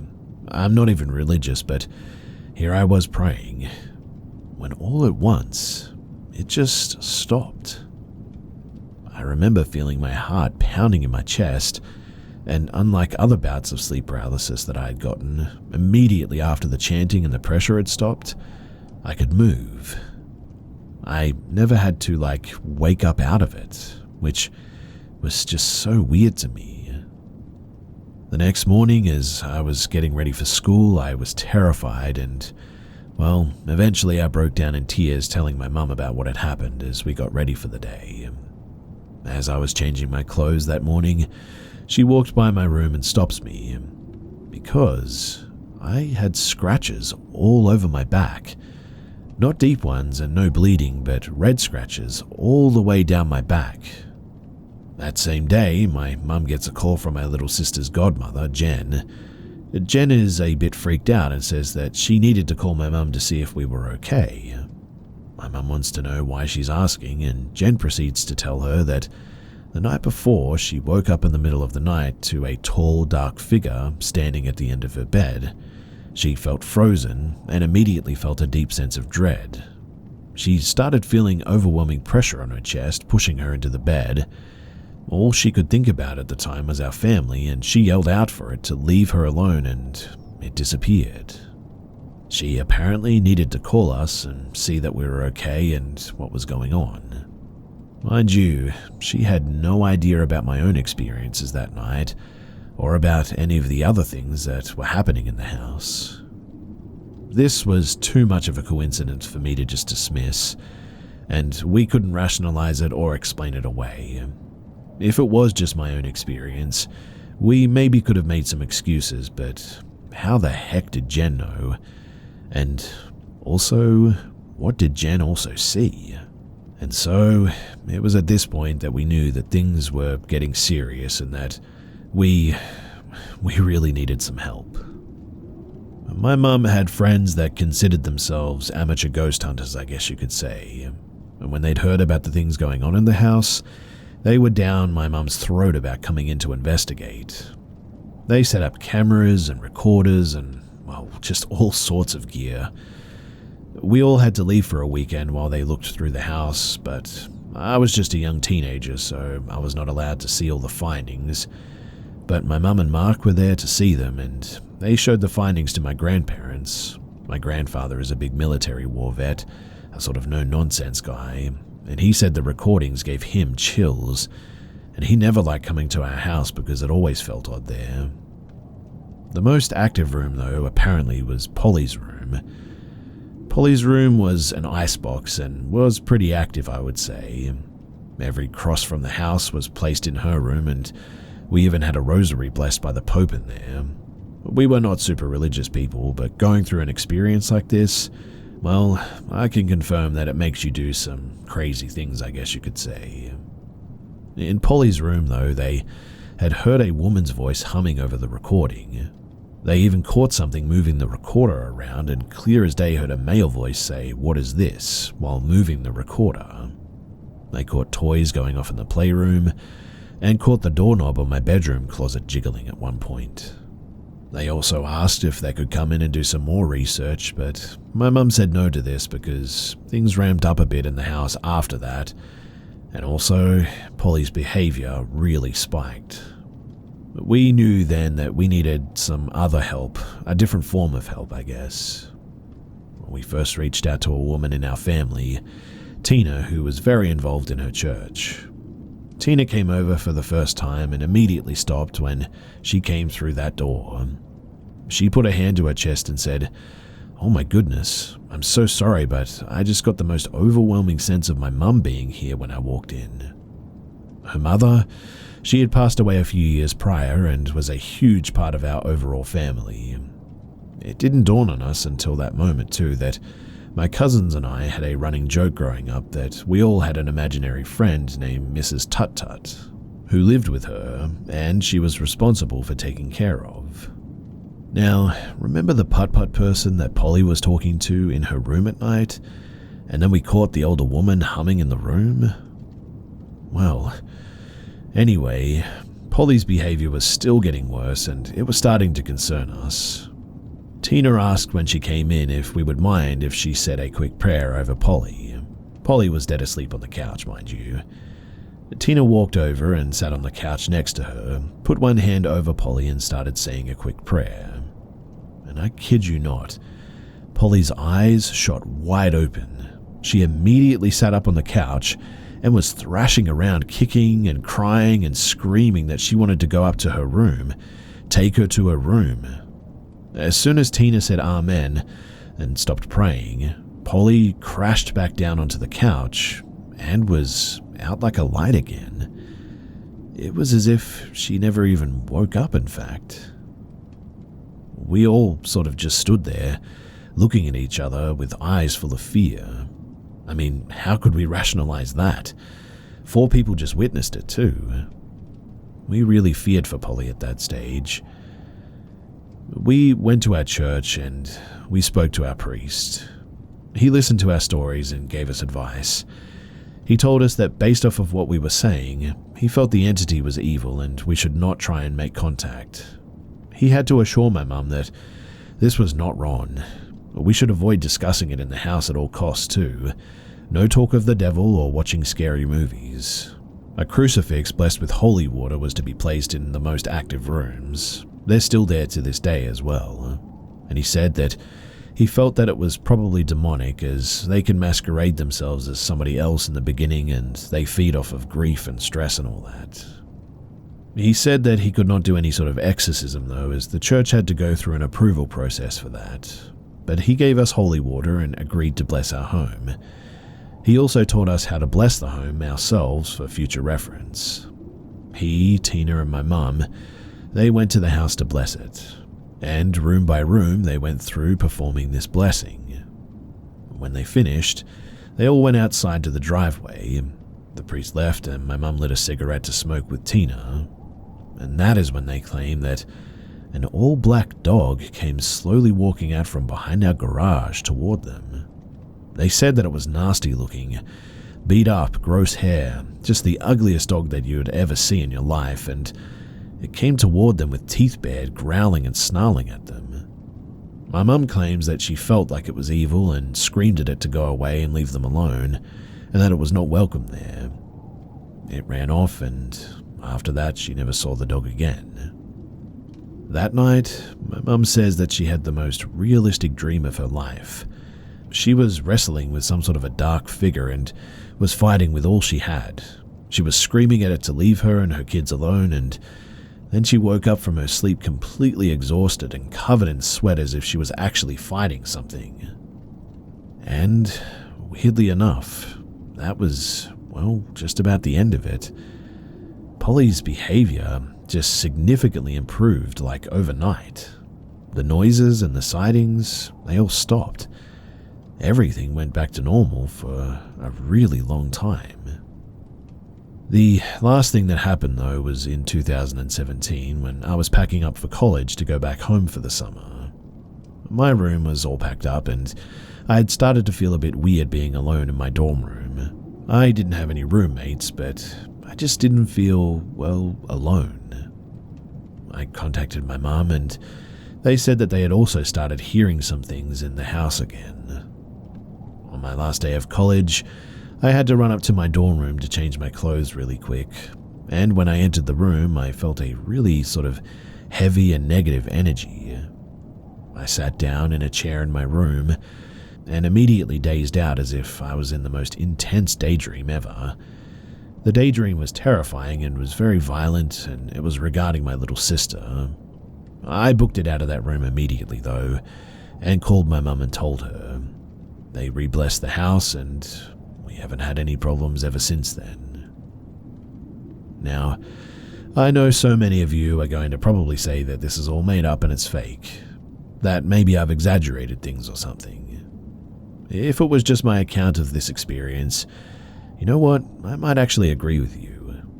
But it's the fact that so many people around us experience things as well, that so many people were present for the same events, that it went on for so long. I have no doubt in my mind anymore that this is real.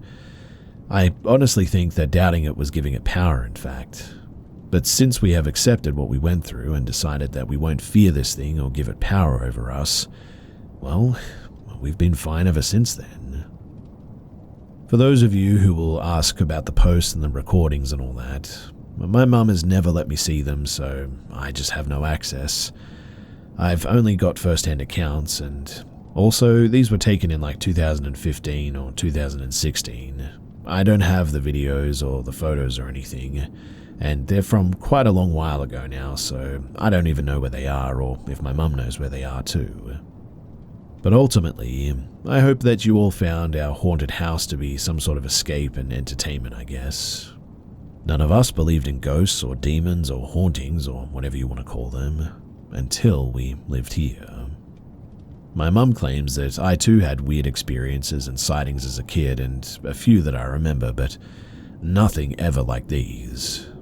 And we actually still live in that same house, so yeah, there it is. The story of our haunted house. A side note, or a fun fact I guess you could call it, that you might find interesting as well is that Mark's aunt and uncle owned the house that we lived in when he was a child. There were different owners between us, but after my mum and Mark started dating, we found out that Mark's aunt and uncle used to live there, and we learned a bunch of other history about the house, and the house still had some awesome things in it that Mark's uncle had originally built, like the bar in the basement, the built-in bookshelves, etc. Another weird side note too is that we redid my bedroom halfway through these experiences. When we pulled my bed out from the wall, there was this weird sort of devil cat stick figure drawing on the wall behind my bed. We never noticed it when we moved in somehow, but it was pretty big, like halfway up the wall I would say, and it took us 4 coats of paint to get it covered up. We would paint over it, and then the next day you could still see it a bit. That was always very weird. But the devil cat is just a blue wall now, and we confirm that Mark's family, they didn't paint the devil cat thing, so we have no idea how it got there. And that's it. That's the end. So, if anyone has any questions, then please do ask in the comments below because I'm willing to answer anything. Ultimately, I hope you guys all stay safe out there, and I really hope for your sake that you never have to experience anything like we did.